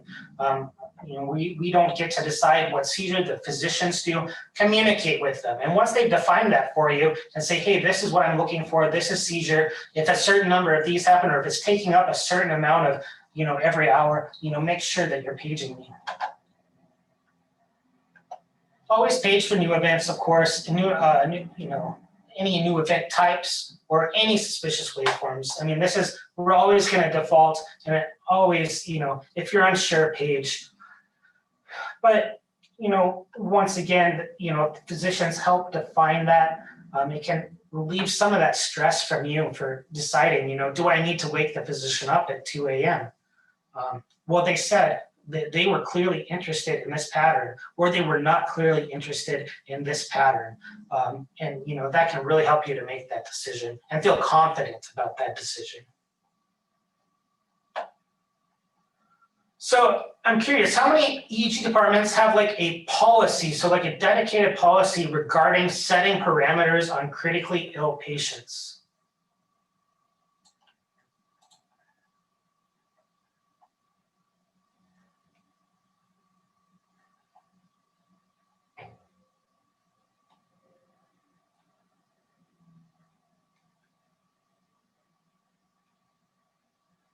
Oh yeah, so other murky EEG patterns are those in the anti-NMDA encephalitis patients. Where you get that, delta brush and other rhythmic patterns, yeah. And the EEG resulting in change in sedation in coma patients. So absolutely, can be something to really we really need to pay attention to as well is, if patients are in an induced coma, usually pentobarbital, high doses of other drugs, when they're changing those levels, that can change the appearance of the EEG. Yeah, absolutely. I'll be happy to send you the citation from that article, Petra. So no, pulling of teeth for this. Yeah, so this makes me actually, relieved to know that other people are having the same experience.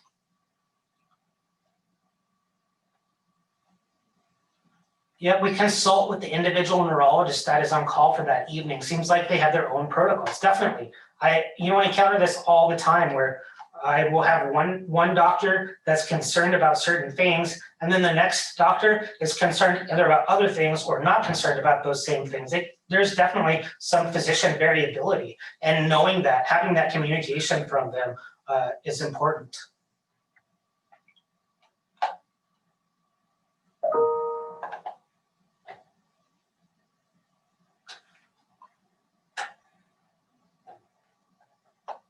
Yeah, absolutely. It can be difficult for MDs to set parameters for their patients, but it helps cut down on the late night pages. And that's a great selling point for them.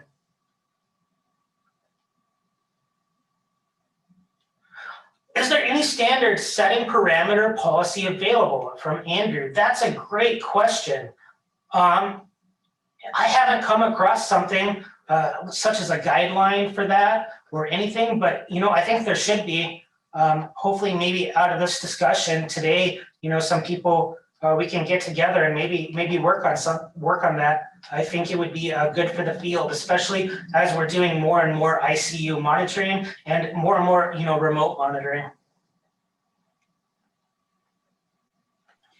Speaking on behalf of the ASET Standards and Practices Committee, that would be fantastic if a group of techs would get together and bring that up to the Board of Trustees, because we could definitely use that in S&P. Yeah, that's great to hear.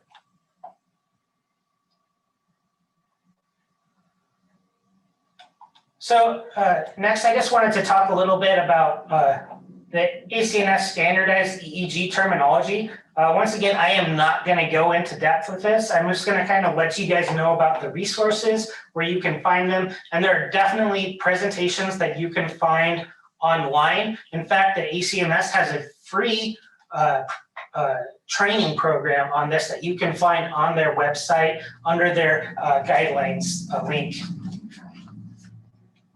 So this is from the American Clinical Neurophysiological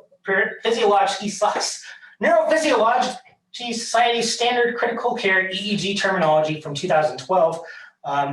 So they go through and define what terms to be using. And this is really great, especially for communicating with physicians. And I know, especially since the CMS, the changes in requirements for billing that just occurred, a lot more of us are probably writing notes daily on these patients.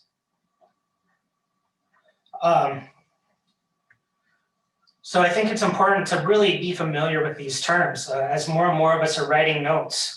And I'll also mention that ABRIT has just recently posted the requirements for their neuroanalyst CLTM credential, in which they require people to be writing notes. And so when you're writing these notes, you're definitely going to be wanting to make sure that you're following these ACNS guidelines. So they have on the page not only this full article and the training program, which I highly recommend, but they also have a ACNS pocket guide. This is really handy. This is just kind of a, everything that's discussed in this article, just kind of a quick reference. Also, I actually really prefer this one. I have this one laminated above my desk. This is pretty much the same thing. This is just even more simplified. This is just a reference chart. And if you want to find this one, there's not a link to it. It's actually just the last page of that article. So it's included in the article where you'll find this specific graphic. And, I'm just curious, especially with the changes to the billing codes, how many technologists are writing daily technical reports for their critical care patients?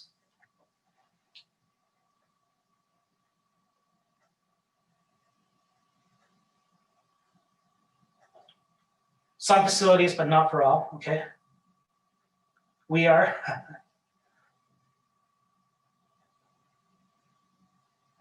We don't, okay.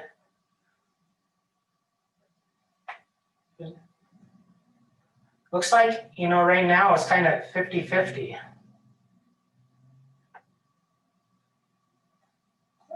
I do, but it's not standard for every tech.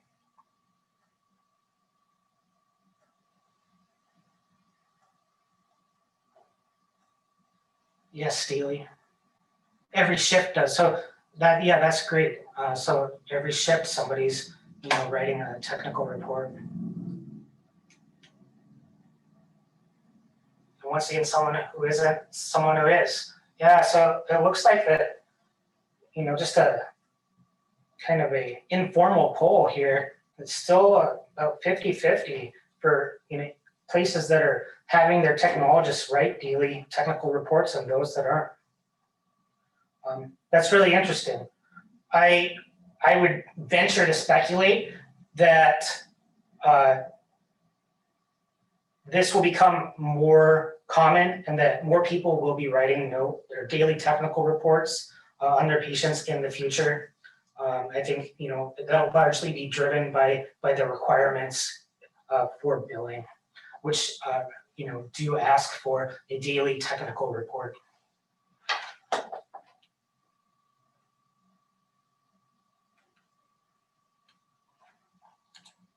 All right. So once again, I would encourage everybody to check out the ABRIT website and the NeuroAnalyst CLTM credential. So this is a brand new credential they're going to be offering. So they have 2 pathways here. You can read through that. And they do require the completion of 50 technical reports. So this is a good reason to start writing reports if you're not, and you have your CLTM, just to make sure that you'll be able to take that test. So finally,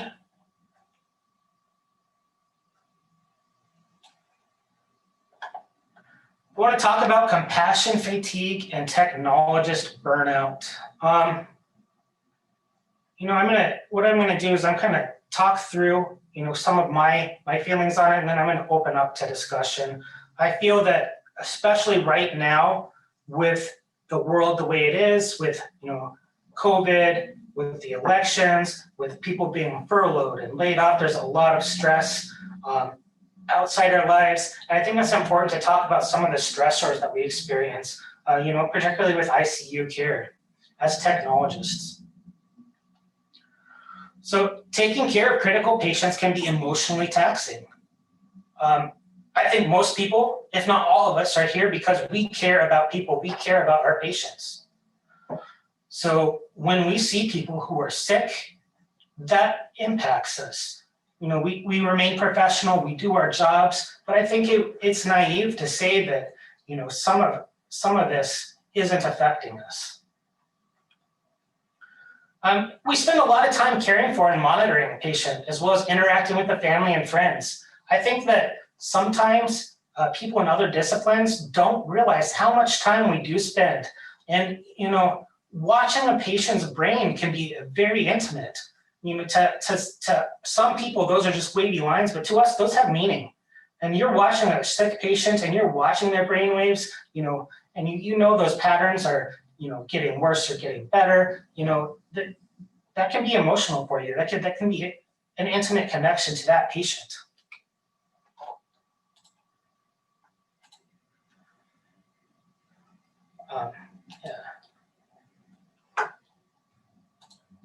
And then finally, I just want to say it's okay to have emotions. This sounds cheesy, this sounds corny, but it's true. As a guy, I am not as prone to showing my emotions, but I'll tell you what, when I go into, the pediatric intensive care unit and I'm dealing with a kid who has had a, intentional injury or has been in a terrible accident, when I leave, that affects me. And I think if it doesn't affect you, then, there should be concern about compassion fatigue, being there.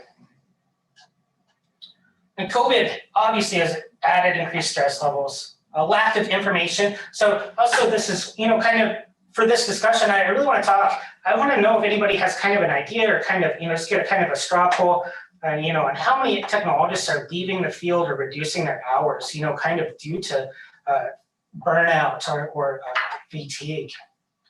I think we all probably know somebody. So lack of discussion, there is one good article that came out, the Ellen Grass Lecture for Wellness and Allied Healthcare, which is great. I highly recommend it. It's from the Neurodiagnostic Journal, that people read it. But, but beyond this, I couldn't find really any substantial literature that talked about, emotional impact and compassion fatigue and burnout, specifically in EEG technologists. I think it's another thing that we need to be discussing to keep our field healthy, to keep our coworkers healthy, and because it's important. Who can we talk to? This is another thing that I find to be really challenging. Sometimes you see something pretty terrible at work, or the patient passes on you, and you go home. First of all, you may or may not be able to share what happened due to HIPAA, or even if you want to leave out details, you don't want to go home and bring that negative energy. So who you talk to? So this is another reason I wanted to bring this up, because other technologists, people who work with you, these are going to be the people who are going to best understand those experiences. This is where we as a community can help each other out. So now I just want to kind of end with an open discussion. I'd like to hear people's experiences, personal or, witnessed with tech burnout or compassion fatigue.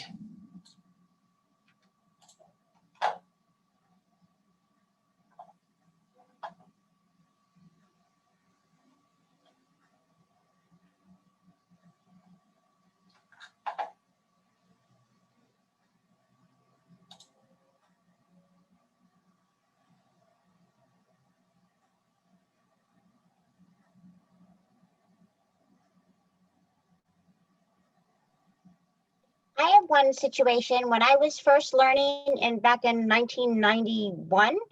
Can you hear me? Yeah. Oh, the technologist I was working with, we were doing a brain death, and she ended up, so my I went to cosmetology school while I was in high school. So that's my first career that I decided was not for me. So I'm still dealing with the head, but she made the patient look like Gomez from the Addams Family. Like she slicked the hair down, and I thought, this is going to be the last time this family sees this patient warm, alive. And so I went back behind the bed, got my comb, fluffed, not, well, a comb that was in obviously my supplies, fluffed up her hair. And within 2 days, that was a Monday, on Wednesday, this lady's picture was in the newspaper. She was some big wig in Clearwater, Florida. And I left her looking exactly like she did in that photo, just by going above and making her look presentable to her family, and not like she had Vaseline in her hair. And that, it hit me when I saw the picture. I'm like, I know this lady. Oh my goodness, that was the lady from the other day. And so it brings it home. But I mean, just going above and beyond, being compassionate. But it did hit me after the fact, but I'm glad that I went and did that to her, so her family would see her looking the way she did in her photo in the newspaper. That's it. Thank you for sharing that. Yeah, I think a lot of us probably have similar experiences with that.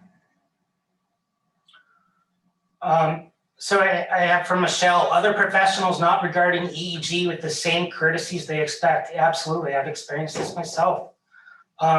Sometimes, you know, you're down there, you know, we're watching these patients, we're taking care of them 24/7, you know, the way we do. And people just don't understand or they don't respect that. Petra says her favorite neurologist helps her out a lot. He helps her understand that we do our best each and every day, and understand that unfortunately we cannot help everyone. Some of our neurologists are great resources for that, especially if you're in a very small lab. Absolutely. If you have a neurologist that you trust and that, you know, is going to be, you know, someone who can listen, I absolutely approach them. Jamie says, I think sometimes it appears this can be a dog-eat-dog field. It makes for a challenging learning environment. Obviously not every place, but not good when you hear it from other places too. Yeah.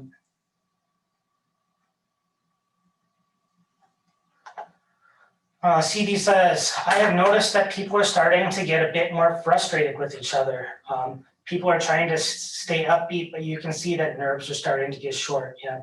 You know, I think this is probably true of just about every profession, but when you take into addition the impact of seeing traumatic events, watching, you know, patients deteriorate or pass, you know, that can definitely impact that.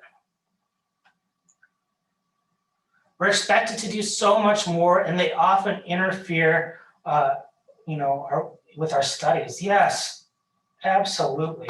I know a lot of, or there's a number of departments which have reduced the amount of text they have, and so there's a number of places where people are just, you know, I hear these texts just busting their rear ends day in, day out. So not only do they have added stressors in the world, they have these emotional stressors, and then they have like just stress from trying to keep up.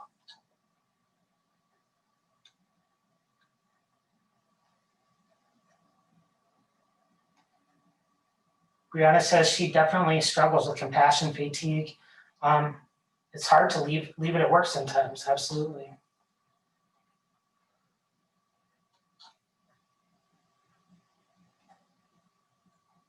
It's hard to find someone to talk to. Excessive callback, yeah, that's another thing. You know, as EEG staff are being more bare bones, you're getting called back more and more, or asked to work more overtime, or, you know, just more. Thank your fellow techs, it goes a long way, absolutely. Absolutely.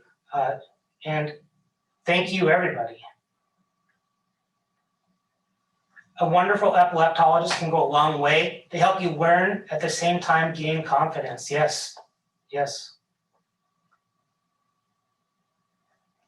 Yeah, thank you, Petra. For those of you who are struggling with needing a friend, we have EEG tech pages on Facebook that have experienced and new techs that are more than happy to share an ear. we're here for you all. Absolutely. You know, I definitely encourage anybody who feels depressed to seek out therapy, to seek out help. But sometimes you just need somebody who actually understands what it is you do. And, you know, finding another tech can be helpful. All right. So thank you for everybody. I know that's may not be, you know, a discussion everybody wants to have, but I think it is important to talk about, especially now. We want to make sure that our technologists ourselves are, you know, taking care of ourselves, that we're not burning out, that we're still there, and we're still able to take care of our patients. We're still able to, you know, keep our jobs and keep happy and healthy. So this is my email. If anybody wants to email me with questions, feel free to do so, and I promise I will try to get back to you in a timely manner. And thank you for letting me present today. I know I went over time, so thank you to Petra for allowing me that extra time. Thank you for everybody for the wonderful discussion. I really believe that it will further our, you know, our field. Thank you.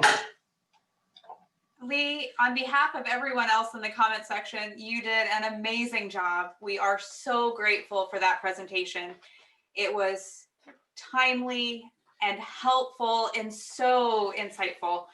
We really, really needed that. And I hope you read and value each one of the comments that you're getting in that discussion in the chat window. Lee is really, really awesome at answering emails and getting back with you on questions, you guys. So if you do have questions when this is over, reach out to Lee. He's got great resources.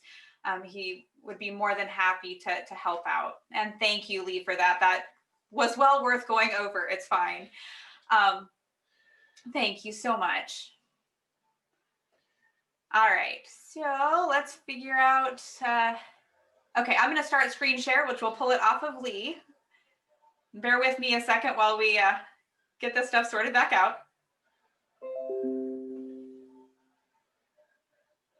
And I'm gonna pull up my presentation. Give me, let's say, we'll take a 5-minute break while I pull up my presentation. And while I do that, feel free to stretch your legs, get a refill on your beverage. Like Lee said earlier, we were going to provide breakfast. We had plans for breakfast for this morning for you guys. We had plans for lunch for you guys. It was supposed to be an all-day conference. We're sorry. Enjoy the virtual coffee and donuts while we have a 5-minute break. And I get my presentation pulled up. I'll see you guys in about 5 minutes.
Video looks good.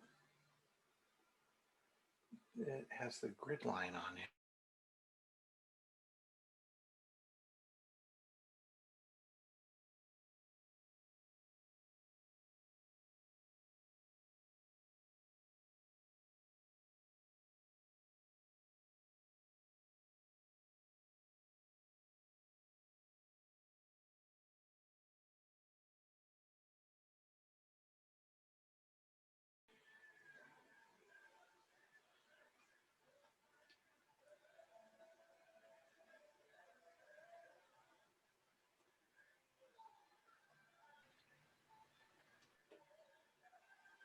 For those of you expecting pediatrics and neonates, I do wholeheartedly apologize. I am not giving a pediatrics and neonates talk today. Instead, we're doing NDT board prep. And we'll get started on that here in just a few minutes.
If you guys just want to answer that question in the chat window, that would be fantastic. Are you all ready to start back up? Let me know. Yes, yes, yes, fantastic. Let's get rocking and rolling then. All right, we're doing NDT board prep this morning. This is for any of the ABRET style board exams. I will cover basic ABRET needs and some of the shortcomings that I have found when I talk to other students and technologists who are getting ready for their board exams.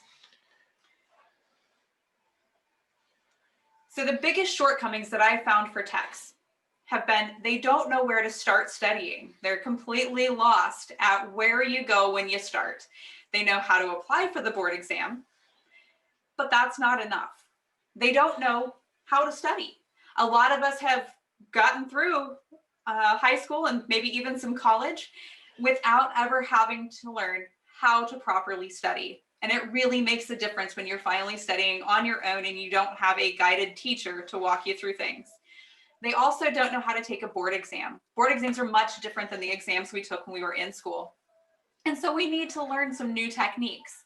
So my solutions, and they have worked well for me and work well for the students that I teach, is to start with the ABRET handbook and start with talking to techs who have successfully passed those board exams. That helps enormously with getting through the process. We're going to go over a solution of searching study tips, and you need to find what works for you.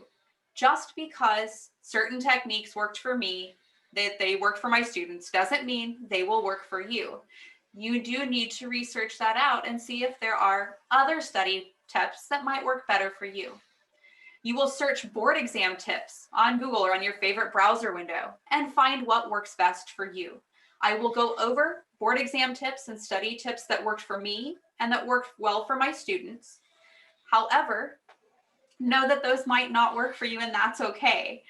We are so blessed in this field to have a wide variety of teachers out there who can teach in so many different ways.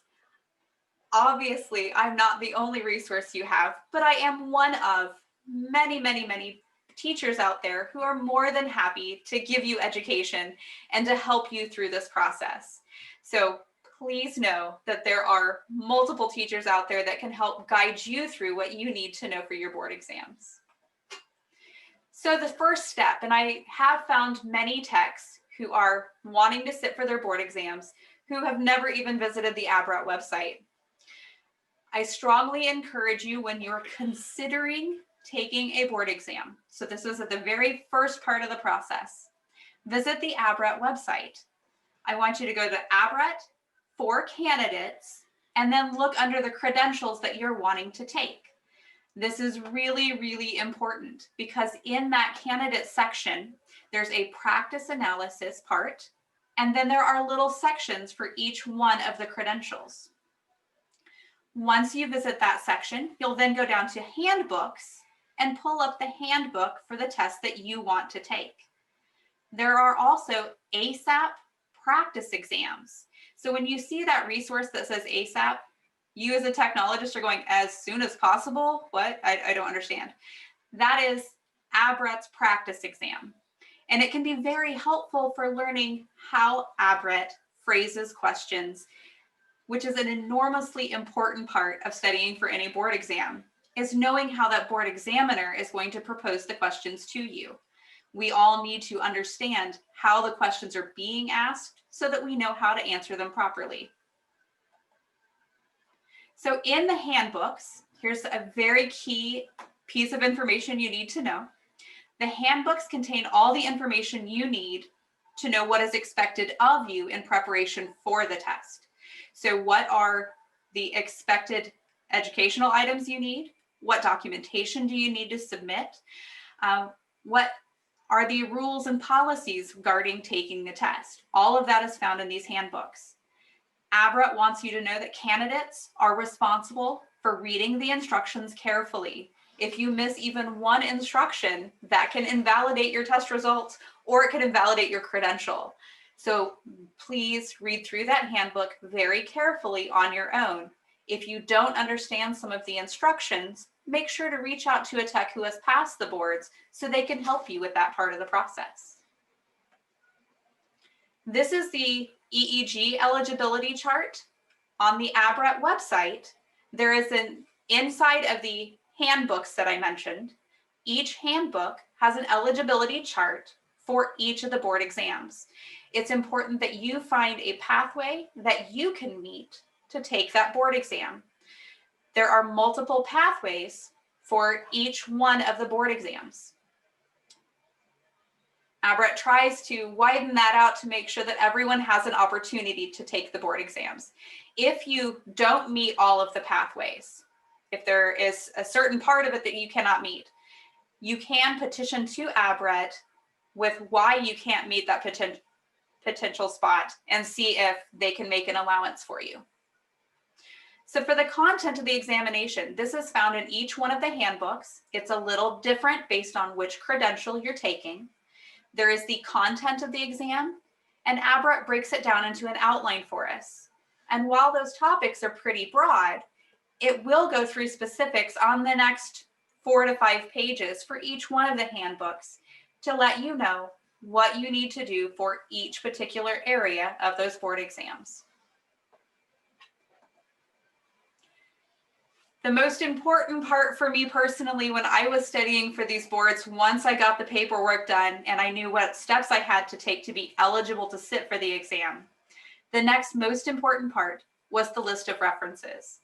Each handbook has a list of references for each of the boards. These references are crucial. It is these items and a few others, but mainly these items, that ABRET uses as basis for their questions on the board exams. A lot of these resources are free.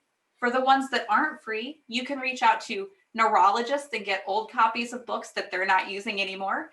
Maybe you could borrow some books from your neurologist. Reach out to fellow techs who have passed the boards to see if they have books they can share with you. Another great tool to get these references is to reach out to Anna Bonner at ASET, get her list of media that needs to be reviewed, and be willing to write a media review based on a book that is given to you, and then you get the book for free. I have built an enormous library of neurology books for doing reviews for ASET, and it has been invaluable for me personally. I'm then able to then share those tools with my students.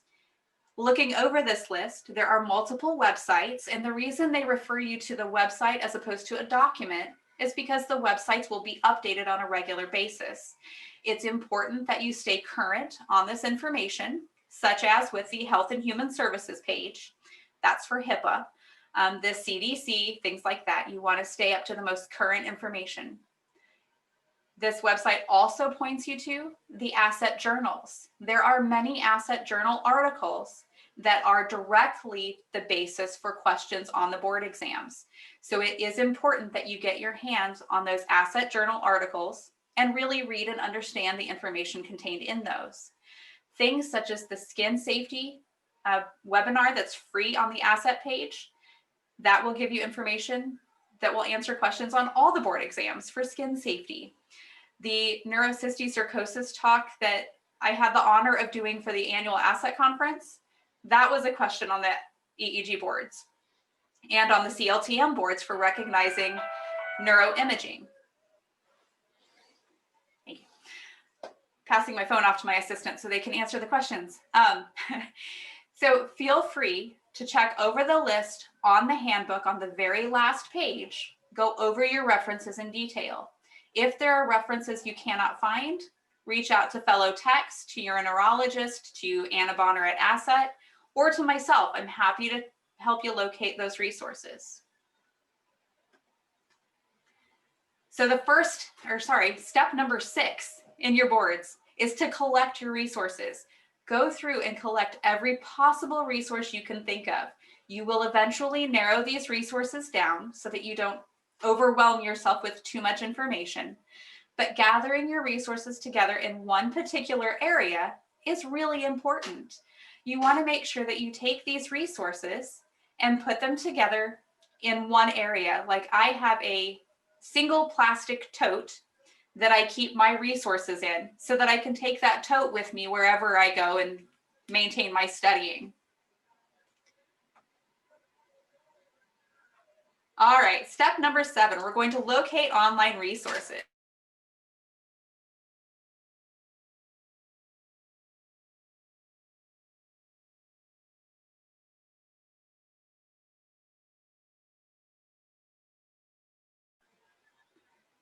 So there are benefits to technology and having your eyeballs used as your security feature. The bad part is no one else can do that for you. So as we're coordinating speakers and presenters and attendees, that's what that was about. When you locate your online resources, I strongly suggest that you take and create a bookmark tab at the top of your internet browser window. In that bookmark tab, start accumulating the resources that you regularly go to. Save those so that every time you study, all you have to do is go to that little folder, like I have highlighted here at the top, the CLTM study bar.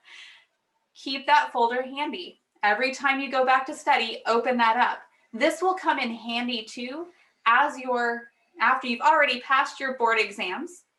And yes, Diane, the slides are all going to be shared. They're going to be put on our Wix website. So the same website where you registered for today's course, you will go back to that website and there is a place for handouts. And we have last year's handouts and this year's both placed on that website. I'm going to put these on there when we're done with today. With that study bar, you will find once you've already successfully passed your board exam, you will need these resources to stay up to date. ABRET expects you to stay up to date on all the information every year. That's why CEUs are required. Every 5 years, you have to submit them to ABRET. Don't lose your credentials because you forgot to stay up to date on your CEUs. The same goes with taking care of our patients. If we want to take care of our patients properly, we have to stay up to date on the most current information. So keeping these websites at your disposal will help you stay up to date on the latest epilepsy medications, the latest policies and procedures, ACNS guidelines, things like that. Now I'm going to encourage you to go to YouTube. If you go to YouTube and type in study tips, you'd be surprised. There's a lot of really goofy ones that obviously aren't going to do anybody any good because they're just trying to be silly. But there are a lot of very valuable study tips from people studying for medical board exams, law office board exams. They don't have to be just in neurodiagnostics, but in any field where they take board exams, people collectively get together to figure out how to study best. You can use other fields' board exam tips in order to make your board exam that much easier to take. One tip was to play some sort of lyric-free music in the background while you study. It's a proven fact that our brains in the temporal lobe tie together music and auditory information with short-term memory. So by playing some music in the background, we're meeting multiple criteria for that temporal lobe to be able to tie together information and retain it. The lo-fi hip hop radio that I have there on the third one down is very, very effective. It's lyric free, and it's just a nice quiet background music that helps tie information in for you. You can also do study tips, and how to learn topics are also very valuable from YouTube. You can create a Jeopardy game. So my favorite is Jeopardy Labs. You can go there and create a Jeopardy game for you to study off of. One proven study tip from medical board exams to cosmetology to veterinary school is to quiz yourself on a regular basis. The more you quiz yourself, the more you are forcing your brain to recall the information that you've learned. When you do this, you are now making long-term memory connections so that you don't forget the information that you're studying. Doing a Jeopardy game like this will help you. If you see the link on the bottom of this slide, jeopardylabs.com, play REEGT, I've already created a EEG tech Jeopardy game. I have a CLTM Jeopardy game on there as well. So if you need, I can share that link with you. They are going to be on the slides, but I can post them on our Wix website as well. These are a whole lot of fun to play, and it just helps get that information in for you. On the Jeopardy Labs site, you can actually play in teams. So say you and a couple of colleagues are all studying for boards, you guys can play on a team together and be quizzing everybody at the same time. So you need to create resources that mean something to you personally. And it is based on the type of learner that you are. So whether that's a visual learner, an auditory learner, or you require multiple sources of stimulation to get that information in your head, you need to figure out what works best for you. Me personally, I'm a visual learner. I have to be hands-on, eyes-on to be able to get that information in this thick skull. So I created Frank, and the picture that you see here is Frank. He is Frank iteration number 2. The very first Frank was actually a Frankenstein styrofoam head I took to Kansas City with me for the ASET boot camp for EEG, and demonstrated how EEG signals must get from the electrodes, get from the cortex up to the electrodes themselves. This Frank actually helps us tie anatomy and function together. So I will be bringing Frank out here in a minute to show you exactly how that works. He cost me a total of about $15 to make, which is very affordable. So this is Frank. You can purchase Frank just as a blank styrofoam head on Amazon. You can then take a diagram of the cortex and draw it onto Frank's head with a pencil. I used really dirt cheap dollar acrylic paints to paint on Frank's head and get the pretty colors, and then a Sharpie to draw in the cortical structures. The point in this is that when you do this, you are reviewing pictures of the cortex, you're drawing the structures on here, which helps get it into your head. You will then take Frank, and the next step is to get a drawing of Brodmann's area, your 1010 electrode system, and functional zones. Take those drawings, write them onto little tabs, and I'll show you how to do that in a second, and apply those to Frank. Sure, and they do have the foam heads at Michael's as well, and at Walmart back in the craft area. You can find them just about anywhere these days. Sometimes they're more in home decoration than they are in craft supplies. Just throwing that out there for what it's worth. I tried to keep the materials as simple as possible, as inexpensive as possible, and as widely available as possible given COVID. I want you guys to be able to put your hands on these resources. So unfortunately, I don't have my book published yet, but when it comes out, the book will work well with the Frank head. The book has an overlay for neuroanatomy. So this is the first page, and it is simply a drawing of the cortex. You can do this all on your own with a piece of cardstock. Draw a picture of the brain. You will see these on the ABRET board exam in a much simpler form, and they will ask you, if a seizure had these symptoms, where on the cortex would this start? And they will give you anywhere from a 1x8 grid to a 64 grid and give you contact numbers only without the 1010 electrode system. And you need to be able to identify where those seizures started based on the symptomology. So you will take that, then you can draw a diagram of the 1010 system or the 1020 system. I strongly suggest the 1010 because there will be questions for that on the board exam. You can find a diagram on the internet of your gross anatomy. So you have your frontal lobe, your temporal lobe, occipital lobe, parietal lobe, your motor strip, and your somatosensory strip with your central sulcus. Make sure that you label it so that you know where those structures are. This is the functional zones. And if you want the illustrations, email me. Like I said, I don't have the book published yet, but it is copyrighted, so I have limited sharing capabilities. Each of the functional zones I have colored to help me remember where they are. You see the little Post-it flags that are on this diagram. You will take those Post-it flags and move them from this map to the head, back and forth to help you study. The more you do that, the more that information gets concreted into your head. Another important part is studying your homunculus. Please understand this is a very rough sketch of the homunculus. Each of those areas tells us what sensory and motor functions occur in those areas.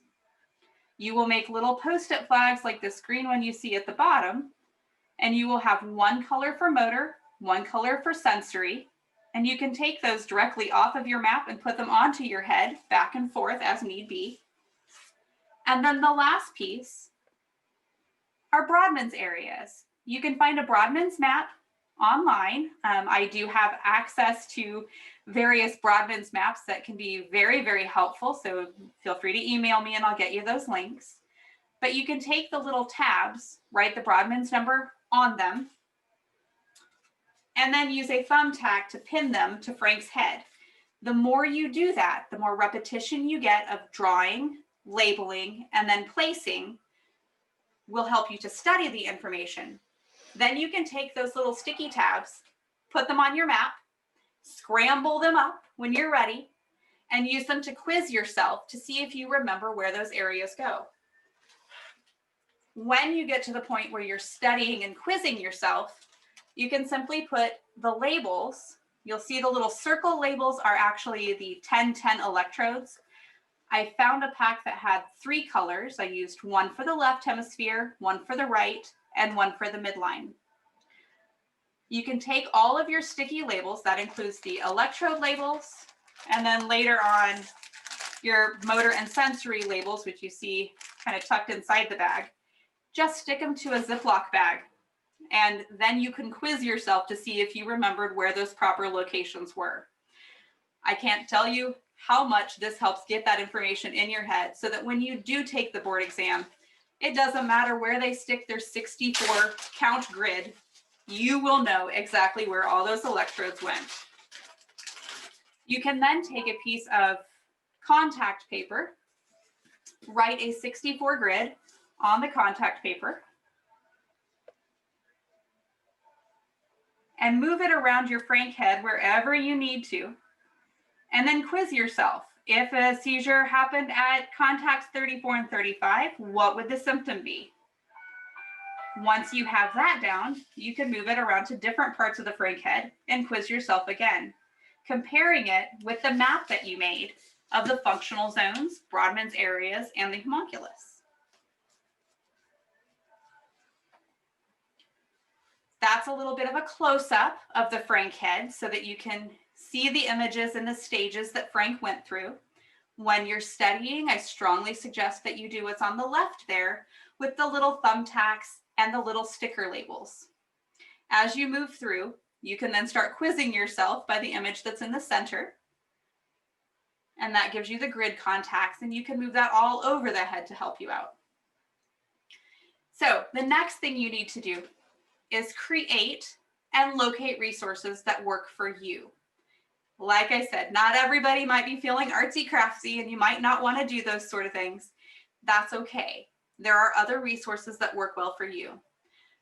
For those learners who like to see the visual aspect of things, I started creating this website when I started studying for my board exams. And I did this because I know that there are other learners like me who need those visual tips. You can go to this website, it's free, click on the links. It has the study tools for any board exam, for EEG and for CLTM. It has little couch contemplation videos, which are little brief snippets of EEG and CLTM tools that might be helpful. It has the Jeopardy games that I showed you earlier, so you can just get on and play the Jeopardy games for free. It has multiple PowerPoints on studying for boards, and those resources are all for free, just to help out the greater tech world. If you start doing this for yourself and start compiling all your resources in one location, you'll be able to help your fellow techs study and learn, because somebody else out there learns just like you do and needs your particular style of teaching to help learn this information. So when you get ready to study, and then when you take your board exam, you're going to use the same type of techniques. For a couple of weeks before you take your board exam, you're going to do exactly what you've been doing the whole time you've been studying, which is getting proper sleep, getting proper nutrition, proper hydration, getting some exercise, so that you are mentally and physically ready to study and mentally and physically ready to take the board exam. When you study, you're going to study in your type of environment. Some people study best in the chaos of Starbucks. Other people study best in the quiet of home. It just depends on you. The phrase, "you do you," is what works best. You're going to have a piece of paper beside you every time you study. That piece of paper is an 8.5 by 11 sheet of paper where you're going to put those things that are the hardest for you to learn. For me personally, it was tying together the medication names with the seizure syndromes, with the ages of the patient and the EEG changes on the EEG for their ictal symptoms. I had all of that on an 8.5 by 11 sheet of paper in a grid. You're going to take that sheet, and every time you study, you're going to make a new copy of that sheet. You're going to copy the exact same information over in the exact same places every single time. The more you do this, the more you're tying that to memory. When you get to your board exam, you're going to take and sit down at the table. They're going to give you a piece of scrap paper and a pencil, and you're going to write down your brain dump sheet. You're going to write down all those things in exactly the same places that you did on your study sheet at home. Because when you do this, your brain will automatically bring those things back from recall, and you'll have that information at your disposal. The reason that is the first step you do for your board exam is because it takes that load off, sets it aside. That allows you to focus on other information as you answer the questions. So then you will take a breath, find your centering spot, look at the first question and just take them step by step. You're going to read through that question, looking for words like all of the above, none of these, never, always, making sure that you pay attention to those qualifiers, because that can make the difference between passing and failing. As you read through that question, make sure you understand that question exactly. Try to come up with what you think the answer will be before you look at the options. Then you have a way to double check yourself to see if it's right. There is an option to flag a question when you take the board exam. If you don't know for sure that the answer is correct, flag it. If you don't know at all, take a guess, flag it. The flagging doesn't hurt anything. It just allows you to see when you're all done which questions you've flagged because you weren't sure about them. But answering the question, even if you have no idea and you're just pulling it out of left field, if you at least answer it, you have a chance of getting it right. If you leave it blank, there's no way you're going to get it right. So even if you don't know, throw something in there to hold that place and flag that question to go back to it later. Know for sure when you sit down for your board exam, there are a certain percentage of questions that no one is expected to answer. So nobody's expected to get 100%. Know that there are certain questions that are freebie questions that everyone should be able to answer, such as you're in the ICU and a patient's family member comes in and asks you about the EEG. What do you say? And it gives you 4 options. You should always respond with, check with the doctor. That's the best answer. The neurocystic sarcosis one should be a freebie by now if you watched the ASET presentation. The neurocystic sarcosis one was fireflies on the MRI. You just need to be able to recognize that illustration. There are certain questions that you should be able to answer. There are also questions that are going to flex between people who have studied a lot and people who haven't studied at all, like the medication questions. Don't bog yourself down with trying to get 100%. Study what you can, know what you don't know, reach out to your fellow techs to try to get their advice for what to study.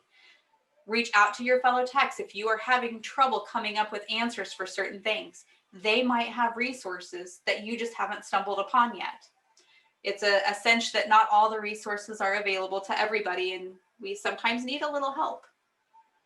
So the toolboxes over there on that left-hand side is to remind you that every time you study, there are certain tools that you need to put together. It can be in a tote, it can be in a bag or a box, I don't care. You need a sheet of paper and a pencil. You need your brain dump sheet. You need access to the internet and your computer so that you can look up the resources and go to your bookmark tab. You need headphones so that you can play a little music in the background so that you have that extra way of tying that information in. You also need a phone next to you so that if you have questions that are absolutely burning, you can reach out to phone a friend to get answers for those questions. The ASAP exam may be very, very helpful to you personally, as it will help you understand how ABRED is going to ask questions for you. It also gives you a better idea of how to go through multiple different subjects and bounce around from one to the next. Sometimes that is the hardest thing to do. When we study, we tend to study topics and we do it topic by topic. When you take the board exam, you're going to bounce all over the place. And so there's no guarantee on what subject is coming next.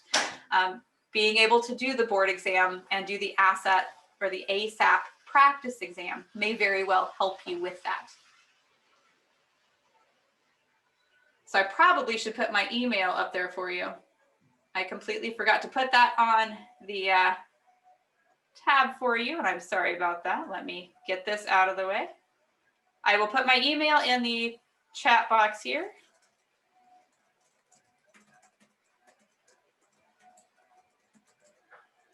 There we go. And for some reason, it started playing all by itself. Who knows? If you can't see that website, I will put the website link in here for you too.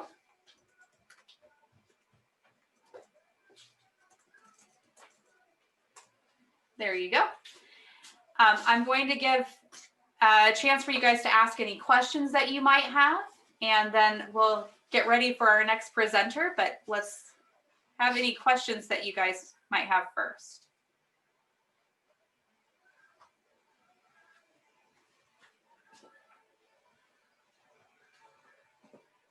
None at all?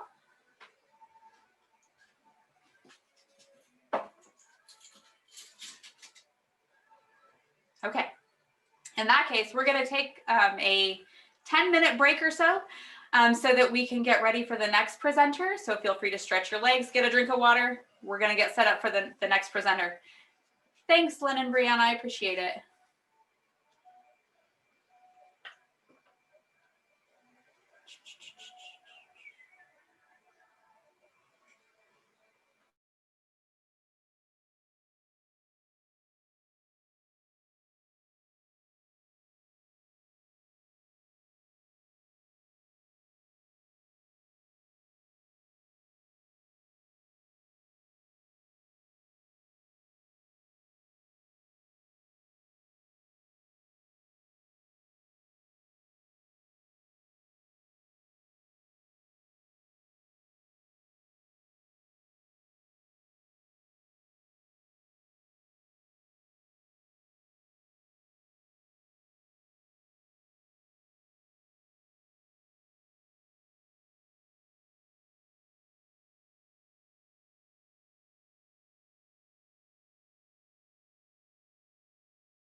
The choo-choo, come on, choo-choo.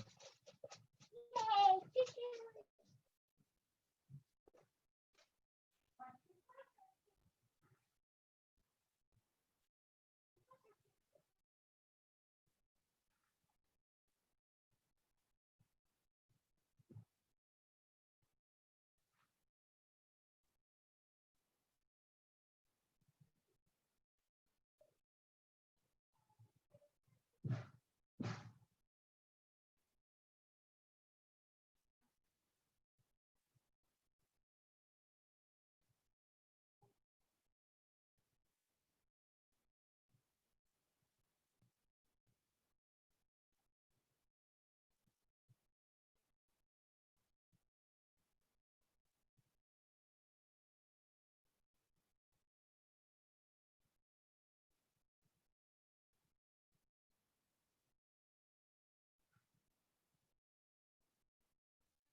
All right, without further ado, I am going to introduce our presenter, Dr. Andrew Reeves. He is a friend of mine for a very long time, nearly 20 years, and my favorite neurologist on the planet.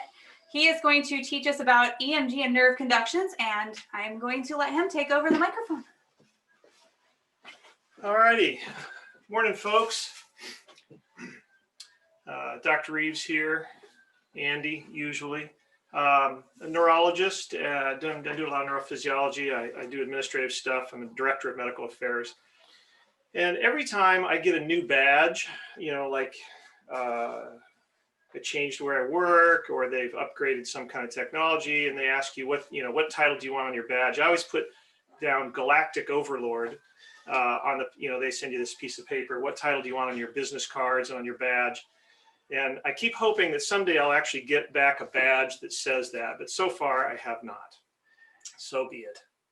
I just wanted to see the pop the chat window out here. Okay, there we go. Now, we always have to have oh, how am I going to advance here? We're not advancing. Maybe down. Maybe. Space bar. It's not advancing. Houston.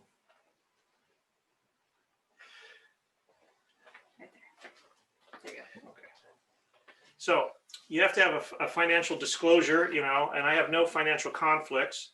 If you or the company you work with have questionable accounting practices and substantial amounts of extra money lying around, I'm open to real or perceived financial conflicts. Normally at this point in the talk, I would invite people to meet me at the back of the room after the talk, but we can't do that. I suppose you could send it through PayPal or something. But sadly, at this time, I have no financial things to disclose. And that's, but if you're going to do something, please make it something that's hard to track for the IRS, because this is not my best color, just telling you. So who am I? Well, I'm a neurologist. I do a lot of neurophysiology. I work with Keith, our phenomenal neurophysiology technologist. Together we do probably at least 600 EMGs a year. We have an EEG lab and an autonomics lab, so we're pretty deep in neurophysiology and like that. And I actually I do exist. This is what I sometimes look like now that we're in COVIDville. Okay, I just clicked on something and it's not doing it. Oh, it's okay. All right. That's what I look like when I don't have a mask on. Sometimes I look like this. And Mrs. Reeves thinks occasionally that I look like this, but so be it. So today's Taste Talk, Introduction to EMG. Now, if you're a nerve conduction technologist, sit back, put your brain on autopilot, because this is going to be very elementary, and that's good. I want to talk about some problems for which EMG might be useful. We'll go through some cases.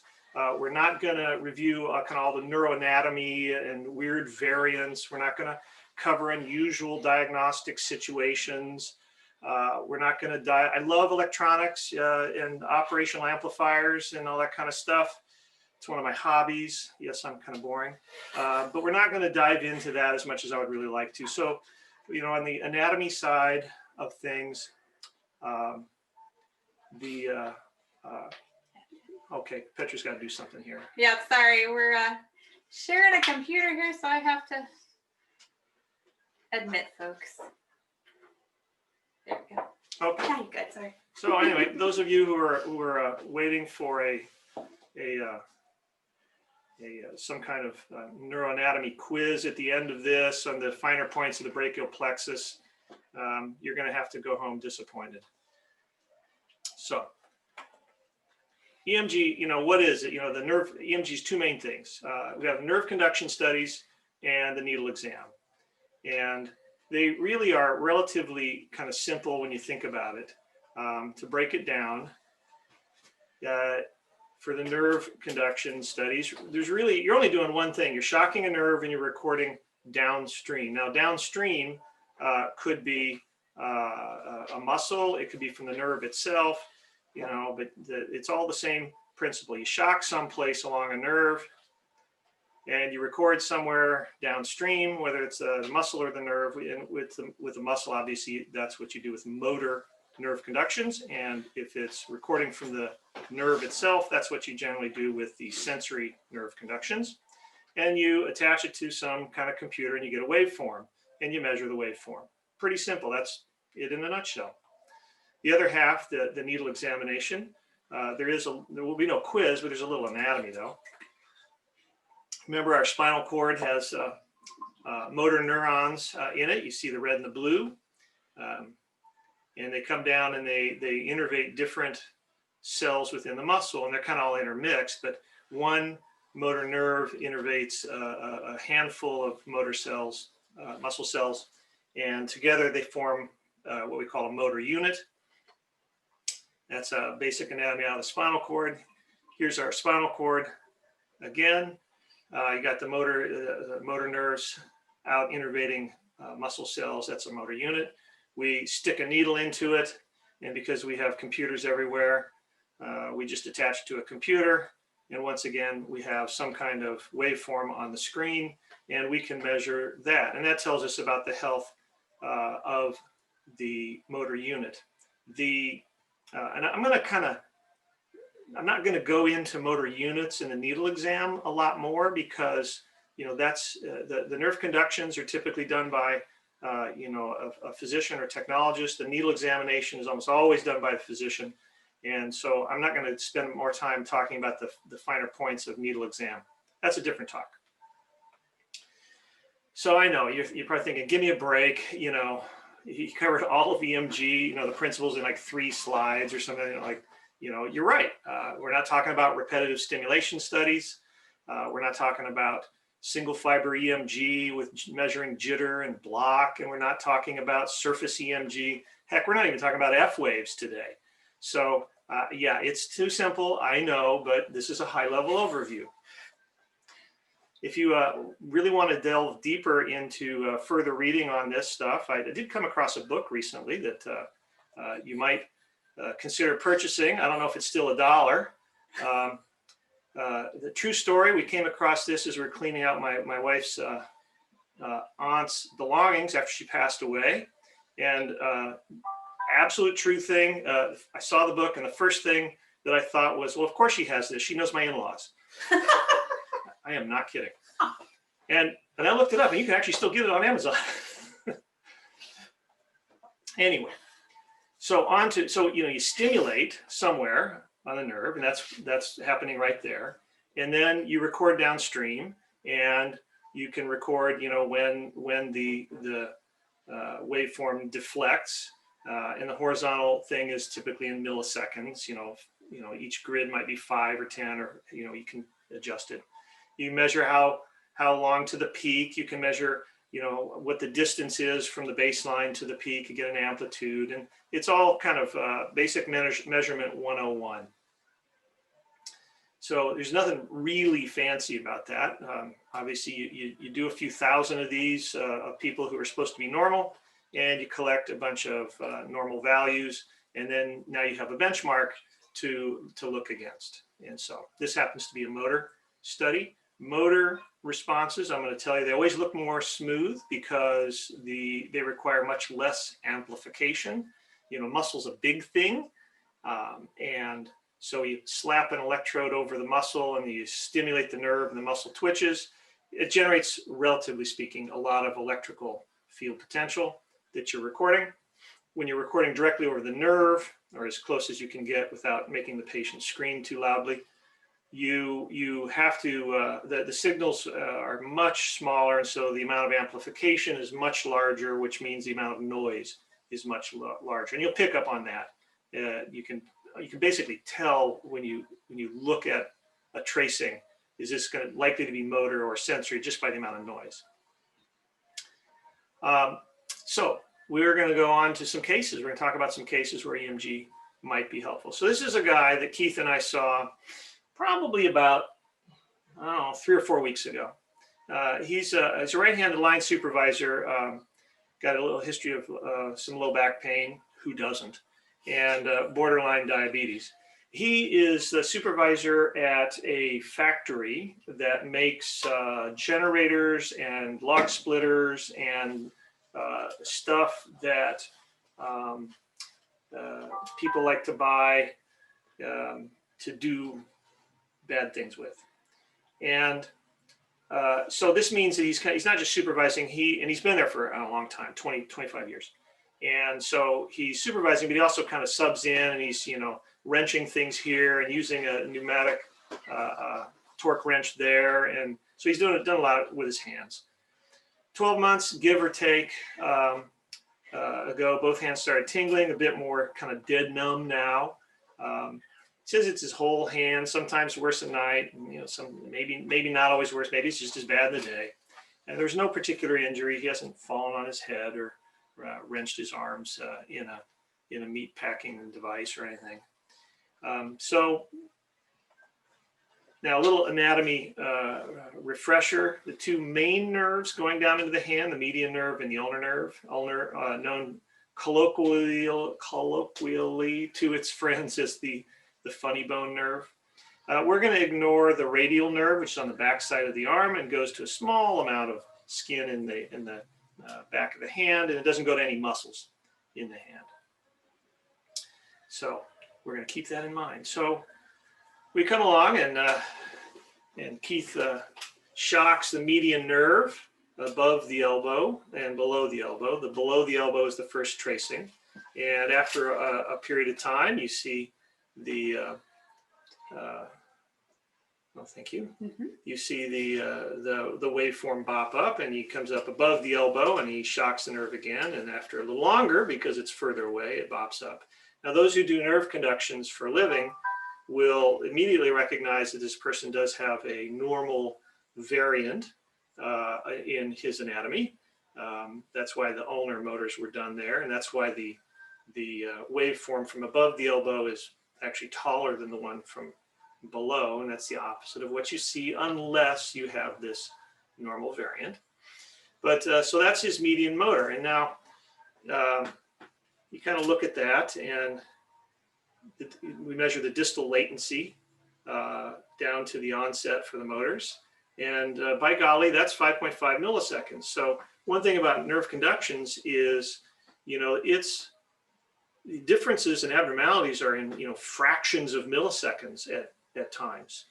But he's a whole millisecond above the normal distal latency, and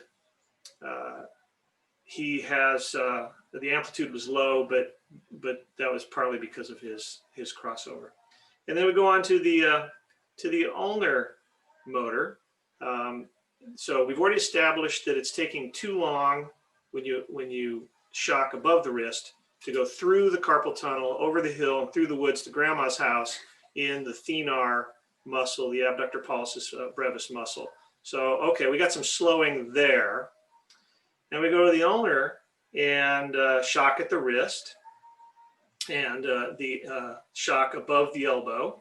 And you kind of go, hey, boy, the distal latency across the wrist into the adductor digiti minimi is fine. That looks great. But it's a little curious. Okay, that's a nice amplitude in the hand when you shock from the wrist. But the amplitude when you shock above the elbow is substantially lower. I mean, it's usually a little bit lower, but it's not this much lower. So Keith, of course, is immediately on this and says, huh, and he goes below the elbow, and all of a sudden it goes up to 11.1. So he moves the stimulating point, maybe 1.5 inches, and there's this pretty substantial change. Well, that's not normal. So this is looking like we have some kind of block between stimulating above the elbow and just below the elbow. So next thing you do, you start working your way down that cubital tunnel, right, the funny bone spot, and you can see from this, it's 7.9, 7.9, 7.8, okay, and then so clearly the block is right at the lower end of the tunnel. So where it goes from 7.9 to 11.1. So now we're able to say, and this is the left side, right? Left side, correct. We're able to say that, oh, gee, there's some slowing across the median of the carpal tunnel for the median nerve on the left. There's some slowing, some loss of amplitude at the elbow on the left. And Mr. or Miss Surgeon, the block is at the lower end of that tunnel. So now they know where to go. So now we turn our attention to the median sensory things, and sure enough, that's peak is delayed, and it's kind of splayed out too, and the amplitude's a bit lower than we would like to see. And so, yeah, we have a median neuropathy at the wrist, and then we turn our attention. Remember that the ulnar motor across the wrist was fine. The ulnar motor across the elbow wasn't fine. But when you turn your attention to the sensories, the ulnar sensory across the wrist is not fine. And it's taking too long to get across the wrist. 9/10 of a millisecond. So we got a little problem there, and this is all on the left side. So we turn our attention to the Palmer studies. So there's the antidromic or regular sensory, and then there's the Palmer sensories. These are even more sensitive and do the median and the ulnar and the same thing. And by golly, they both take too long to get across the wrist. So now we have a slowed median across the wrist, a slowed ulnar across the wrist, and a problem with the ulnar across the elbow on the left. So clearly there's a problem there, but there's problems down in the wrist as well. So we turn our attention to the right side. By golly, same thing. Ulnar on the right side. By golly, same thing. He's very consistent. We like him. Here's the median motor. It's not bad. Distal latency's 3.8 milliseconds, you can see there. Amplitude's doing okay. We're feeling pretty good about that. The ulnar motor on the right side, very consistent. Nice amplitude from the wrist, not a very good amplitude. Ooh, I just didn't mean to do that. Anyway, not very good at, how do we go back? Up arrow? Nope. Nope. Don't let doctor, there we go. Sorry. It's the same thing. Nice amplitude below the elbow, bad amplitude above the elbow, and we inch, and you can see it starting to bop up down there.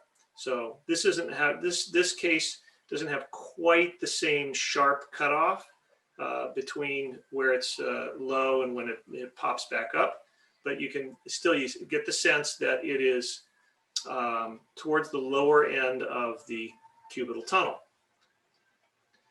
So, and what did I do? There we go. So back to the Palmer sensory studies, they're both prolonged. So this is a guy who has slowing both carpal tunnels, both ulnar nerves at the wrists, and both ulnar nerves at the elbows.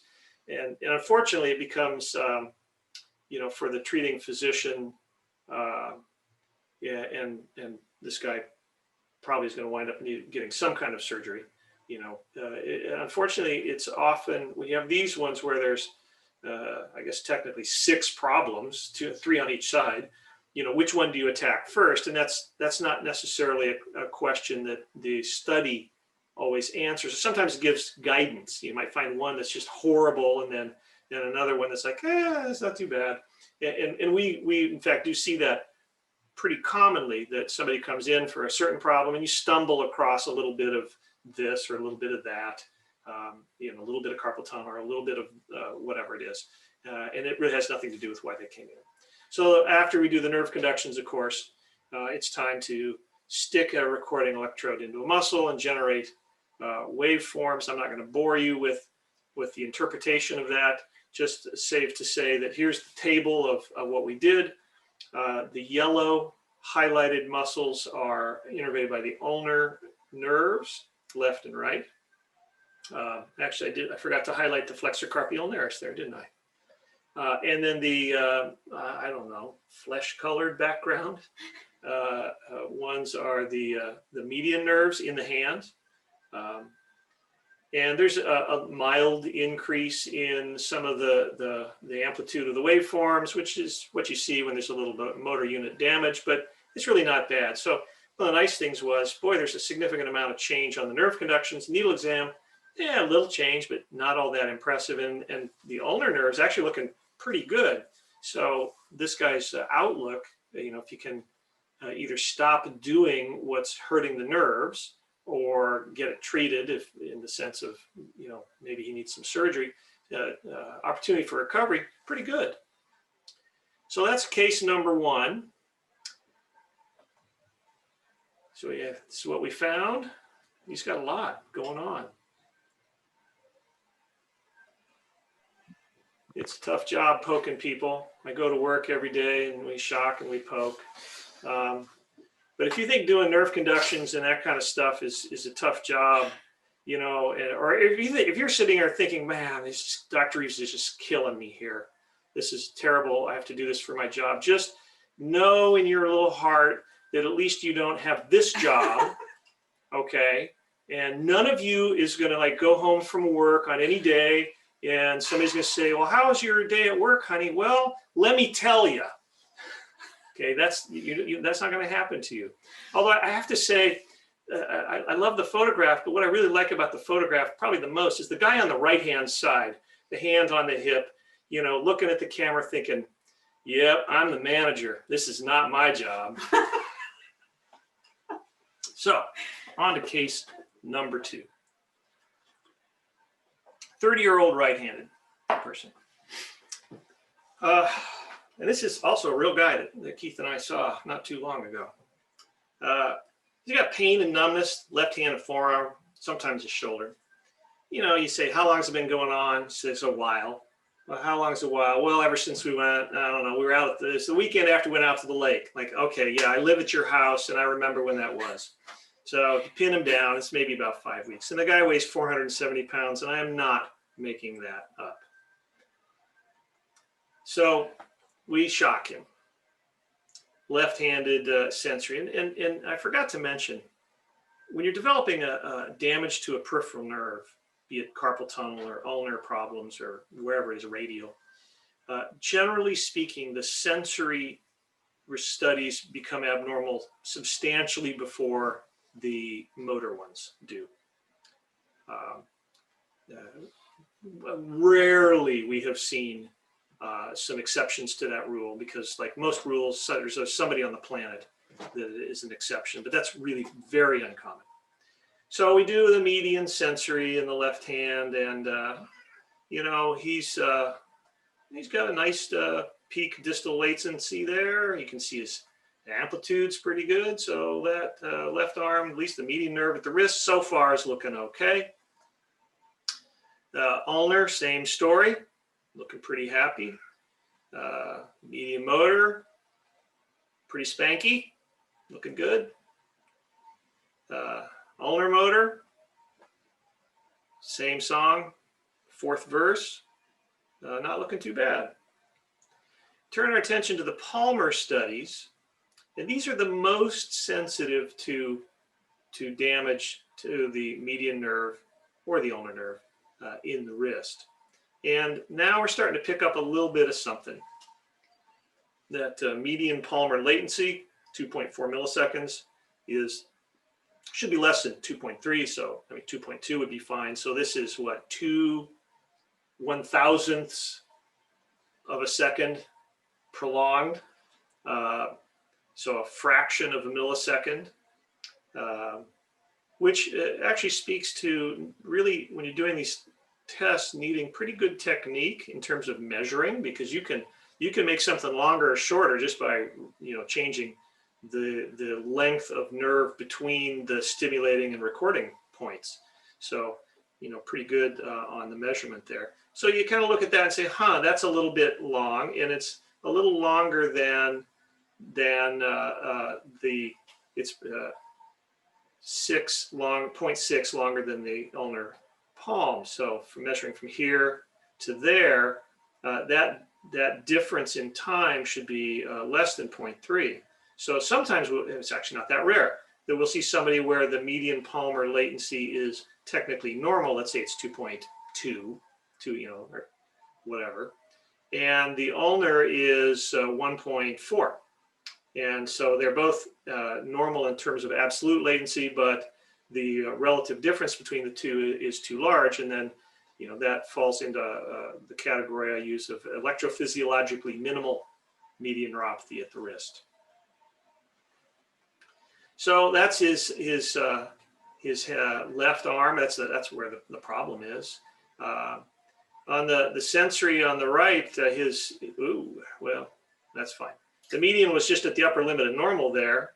And then we do the right hand sensories, and he's got the same thing on the right. That median palm is prolonged. It's substantially longer than the ulnar, and it's prolonged in an absolute sense. So he's got the same problem on his nerve conductions in the left hand and the right hand. And so you kind of look at that and you say, well, you know, he's got came in with hand symptoms, and you're tempted to say, you know, well, you got a little of the carpal tunnel. And that's true. But it's curious. He comes in and he says, I got this problem in my left hand, and it's even up the arm. And how's your right hand? Oh, it's fine. I don't have any problem.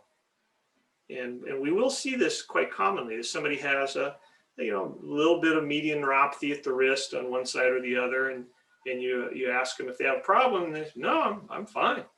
Nothing's going on. Why do you keep asking? So, and so then we do turn our attention to the needle examination, and it is not normal. I'm not going to bore you with all the interpretation, you know, what all the insertion of the stuff across the top refers to necessarily, save it to say that the triceps and the pronator teres show that there is clear ongoing damage to the motor units.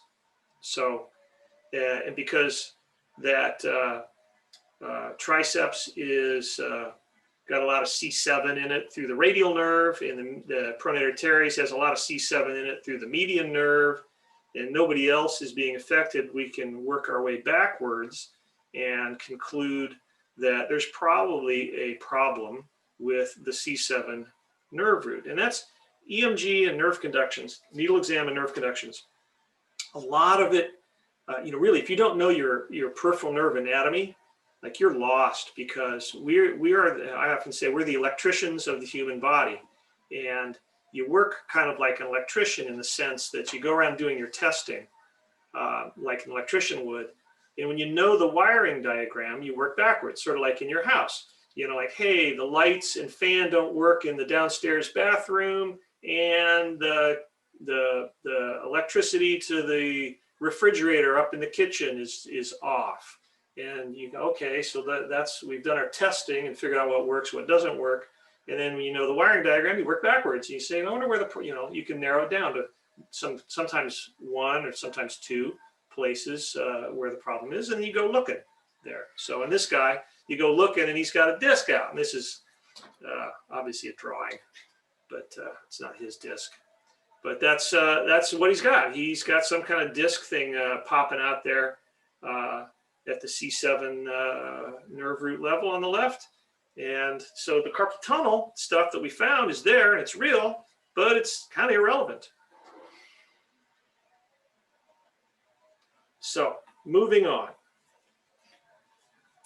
52-year-old woman, history of hypertension and obesity. Says, well, the feet burn, kind of on and off. And I guess, you know, it used to come and go. Right? Now mostly comes and stays and doesn't really go away. Tends to be worse at night, although it's sort of there in the day if she stops and thinks about it, or if she were to, you know, take her shoes and socks off or whatever and kind of lie back in her recliner during the day.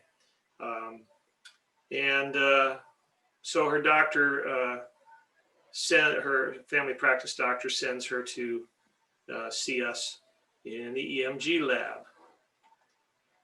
So we kind of start looking at things. Here we're down in the leg, recording from the, well, it says the left perineal nerve. The powers that be have renamed the perineal nerve the fibular nerve, which has immensely irritated Dr. Reeves, because it's sort of like, I don't know, if the anatomy people renamed your thumb, you know, something else, like the Puzztover, you know, like you've been calling it your thumb your whole life, you'd be like, oh, geez, really? So we haven't updated the software, and I perhaps will go to my grave without it being updated. But whether you call it the perineal nerve or the fibular nerve, it's pretty happy here. Everything's within normal. It's conducting well. The distal latencies are fine. The amplitude is fine.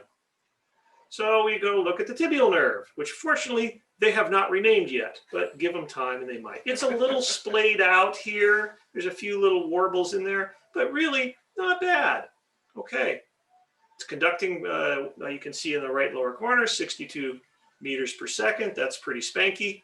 And there's nothing to write home about.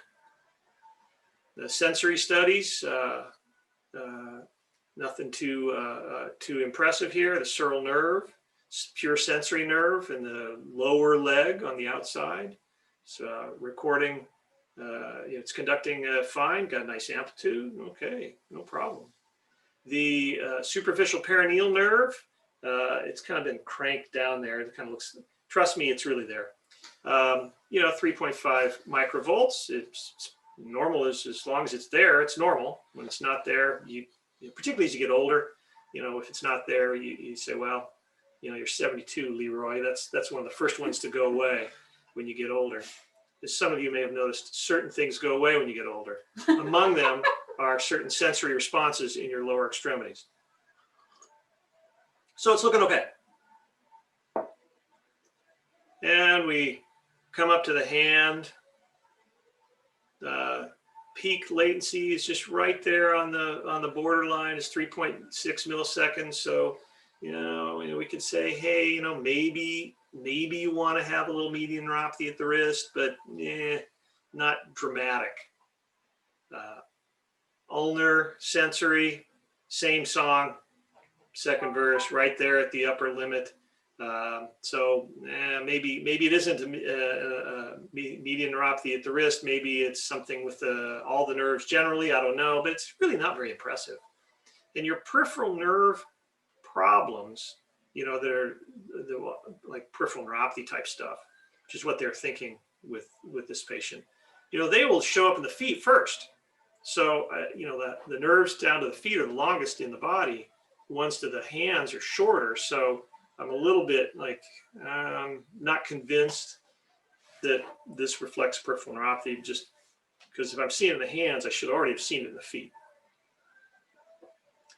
Median motors looking pretty peachy. Do a needle examination, stick that thing into the muscle, record here and there, up and down, you know, particularly the arm, leg and arm. Normal. Everything looks normal. Well, and yet the patient has a problem. So it's not very satisfying for the patient. It's not very satisfying for Keith or me. Normal nerve conductions and normal needle exam. So you kind of say, well, what gives? What gives is this.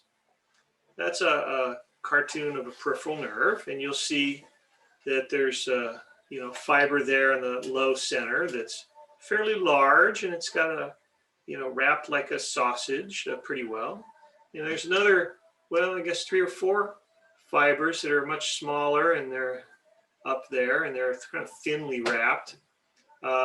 And they look pretty different. And so the large fibers are called, in neurology, they're called large fibers, and the small fibers are called small fibers. That's one of the few sensible things that we did with naming. And the thing is that this patient has, you know, burning. The EMG is a large fiber test. So it's pretty good for testing motor problems and sensory problems where the sensory modalities are carried by the large fibers. That would be particularly vibration, light touch, joint position, known to its friends as proprioception. And so when the patient in the clinic has, you know, problems with that, maybe weakness distally, maybe loss of vibratory sense distally, you can say, okay, an EMG is fairly reasonable, but the small fiber problems, which indeed are hardly rare, they have very different symptoms because the small fibers carry pain and temperature. So patients will complain, well, my feet are, you know, are burning or cold or both.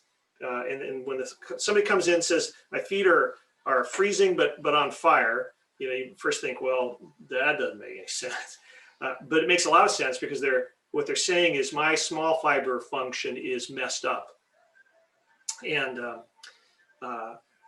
you know, they'll say, oh, my feet, they're ache, they hurt, or they're prickling. And so small fibers are just not particularly at all well tested with standard EMG and nerve conduction, you know, needle exam and nerve conduction techniques. In fact, that's one of the reasons that we have a nice autonomics lab, because autonomic functions are pretty much exclusively mediated through small fibers. And so when you measure autonomic functions, you can get a sense for how small fibers are functioning in the body. So EMG nerve conductions, good for localized injury to nerves. That's the things like carpal tunnel syndrome we've been talking about, or a disc pushing on a spinal nerve, or I got my arm caught in the car door, and ever since then I've had, you know, numbness and tingling in a part of my forearm or whatever. And pretty good for generalized things. I kind of hinted or talked a little bit about peripheral neuropathies. If it's a generalized disorder of the large fibers, yeah, knock yourself out. Let's do EMGs, nerve conductions. Not so good for small fiber problems at all. Yes, there's a reasonable actually a good chunk of people who have a peripheral neuropathy have mixed large and small fiber problems. I want to make that clear. You know, diabetes, of course, the #1 cause of peripheral neuropathy in the United States, followed closely by diabetes and then by diabetes. But certain other causes of neuropathies, you know, a diabetic neuropathy can be mostly small, mostly large, often mixed. certain neuropathies, like alcoholic neuropathies, tend to be much more large fiber. Certain other neuropathies, say the neuropathy that you will see with really high triglycerides, you know, one of the lipids, tends to cause small fiber neuropathy and not a large fiber neuropathy. So, I saw a guy this week whose triglycerides were 1,500. Just for reference, normal would be less than 150. And so I said, well, I'll see you in a few years, sir. But it probably won't be in the EMG lab. It'll be in the autonomics lab because you're probably gonna have a small fiber neuropathy. And EMG nerve conduction is good. We didn't talk about this really with certain muscle diseases. That's where the needle exam really kind of shines. But those muscle diseases are relatively uncommon. If you look at the hundreds of studies that we do per year, it's a handful of people where maybe a small handful of people that we're actually looking for a muscle disease, and it's an even smaller handful. It's a thimbleful of those where we find an actual muscle disease, fortunately, because a lot of those are not good. And since we're on the subject of things that the EMG doesn't find, people can have numbness, pain, tingling, weakness in an arm or a leg, or pick a body part. And if it's from the central nervous system, we're not gonna find it. So EMG, nerve conductions, that's all peripheral nervous system stuff. Now, yes, if you squeeze the spinal cord bad enough, like this person, and this, you can, well, he came equipped with red arrows, so you know where the problem is. Yeah, this is a person where there's so much damage in the spinal cord, and that's where the cell bodies of those motor units live. So you can pick up some changes down in the arms on this guy. But that's rather uncommon. Most of the time when there is a central nervous system problem, the EMG will be stone cold normal. Or if you find an abnormality, it's irrelevant to the problem at hand. Just in case you weren't aware, this is a really bad looking neck. Like this guy's one slip and fall on the ice away from quadriplegia, or, well, this is high enough, he probably would stop breathing, and that would be that. Another thing it's not particularly good for is tiny nerves. Classic example is the lateral femoral cutaneous nerve there, which on the right-hand side also came equipped with an arrow. And it kind of goes out to the outside of the thigh. The distribution of the nerve is fairly variable, sort of hip to knee. Sometimes it's an area just the size of the palm of your hand. Sometimes it's a whole big area. It's a pure sensory nerve. It's a tiny little nerve that comes out right there in that inguinal fold out laterally. And with tight clothing or, well, big bellies, sometimes it's hurt. And then people have this pain and numbness and tingling, burning, whatever on the outside of the thigh. And it's not that rare that somebody will come into the EMG lab and you start talking to them, and this is what they've got clearly by history. And, well, you can't really test that with EMG nerve conductions and standard techniques. Like pretty much every test in medicine, the quality of the answer that you get is directly proportionate to the quality of the question that you're asking of the test. And so the EMG is not very good for this stuff at all. So, all right, we're going to put the landing gear down and bring it on in. So what did we learn in school today? Nerve conduction studies and needle exam, known as shocking and poking people for fun and profit. But wait, order now and we'll include a full set of Ginsu knives. Nerve conduction studies, they showed us localized slowing, but for large fiber things, also good for generalized slowing in motor and sensory nerves. The needle exam can show damage to the motor axons and or the muscle cells that they innervate. And because we're the electricians, we work backwards to localize the problem. And we learned that there's a number of nerve problems EMG doesn't find. It can't. And on that note, I want to also point out there are problems which EMG does not find yet, in the sense that sometimes people will have classic, let's just say classic ulnar nerve symptoms. Got some numbness and tingling on the inside border of my hand. It affects that edge of the hand, my little finger, and then the half of the ring finger that's next to the little finger. Okay, classic ulnar distribution. You know, that's how we're wired. You do the EMG and it's normal. Needle exam's normal, nerve conductions are normal.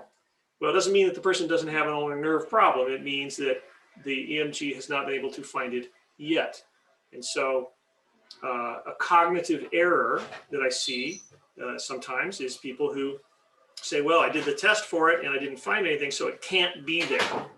And then they'll sort of ignore the history. You know, like the guy clearly has an ulnar nerve. This has actually happened to me. I've had median nerve problems on the left, a carpal tunnel. I got a little carpal tunnel. Last time I had nerve conductions and such, it was all normal. But my carpal tunnels are very mild. So it just, you know, it's not going to show up yet, which is nice, and I hope it stays that way. So by now, you probably are, thank you for your attention. You're probably feeling a little bit like this critter that I sort of run you over. So that means that it is time to sot up. Thank you for your attention. Everybody have a great day.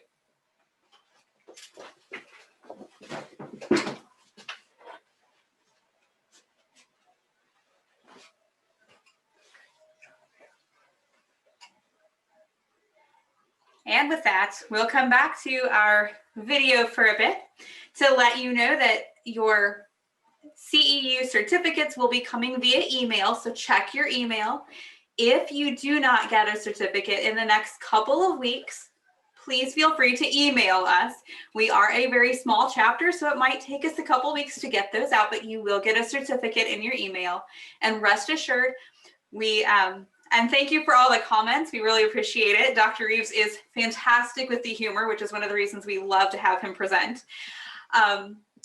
We will make sure that ASET has already approved 3 free CEUs for today. You will get those CEUs in your ASET credential manager. It just takes a little time sometimes. Feel free to email our chapter if you have any questions, if you have any feedback about today's conference. We are more than happy to answer those questions and give you the help that you need to connect with other techs. And we cannot stress enough that we're very grateful that you participated in today's conference, and we're thanking you for your time and attention. We hope you guys have a great Saturday, and we'll make sure to get more information out to you as we get it. So make sure to participate in your local society meetings, and we'll talk to you guys soon. Thanks for all of your time and attention.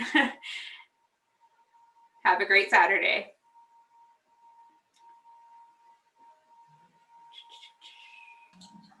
Thank you, Petra. Yeah, you bet. Thanks, Lee. And welcome to our new officers. We will introduce you guys to Jen Vierkan as soon as we're able. Lee is there to help her out. We'll talk to you guys soon. Bye now.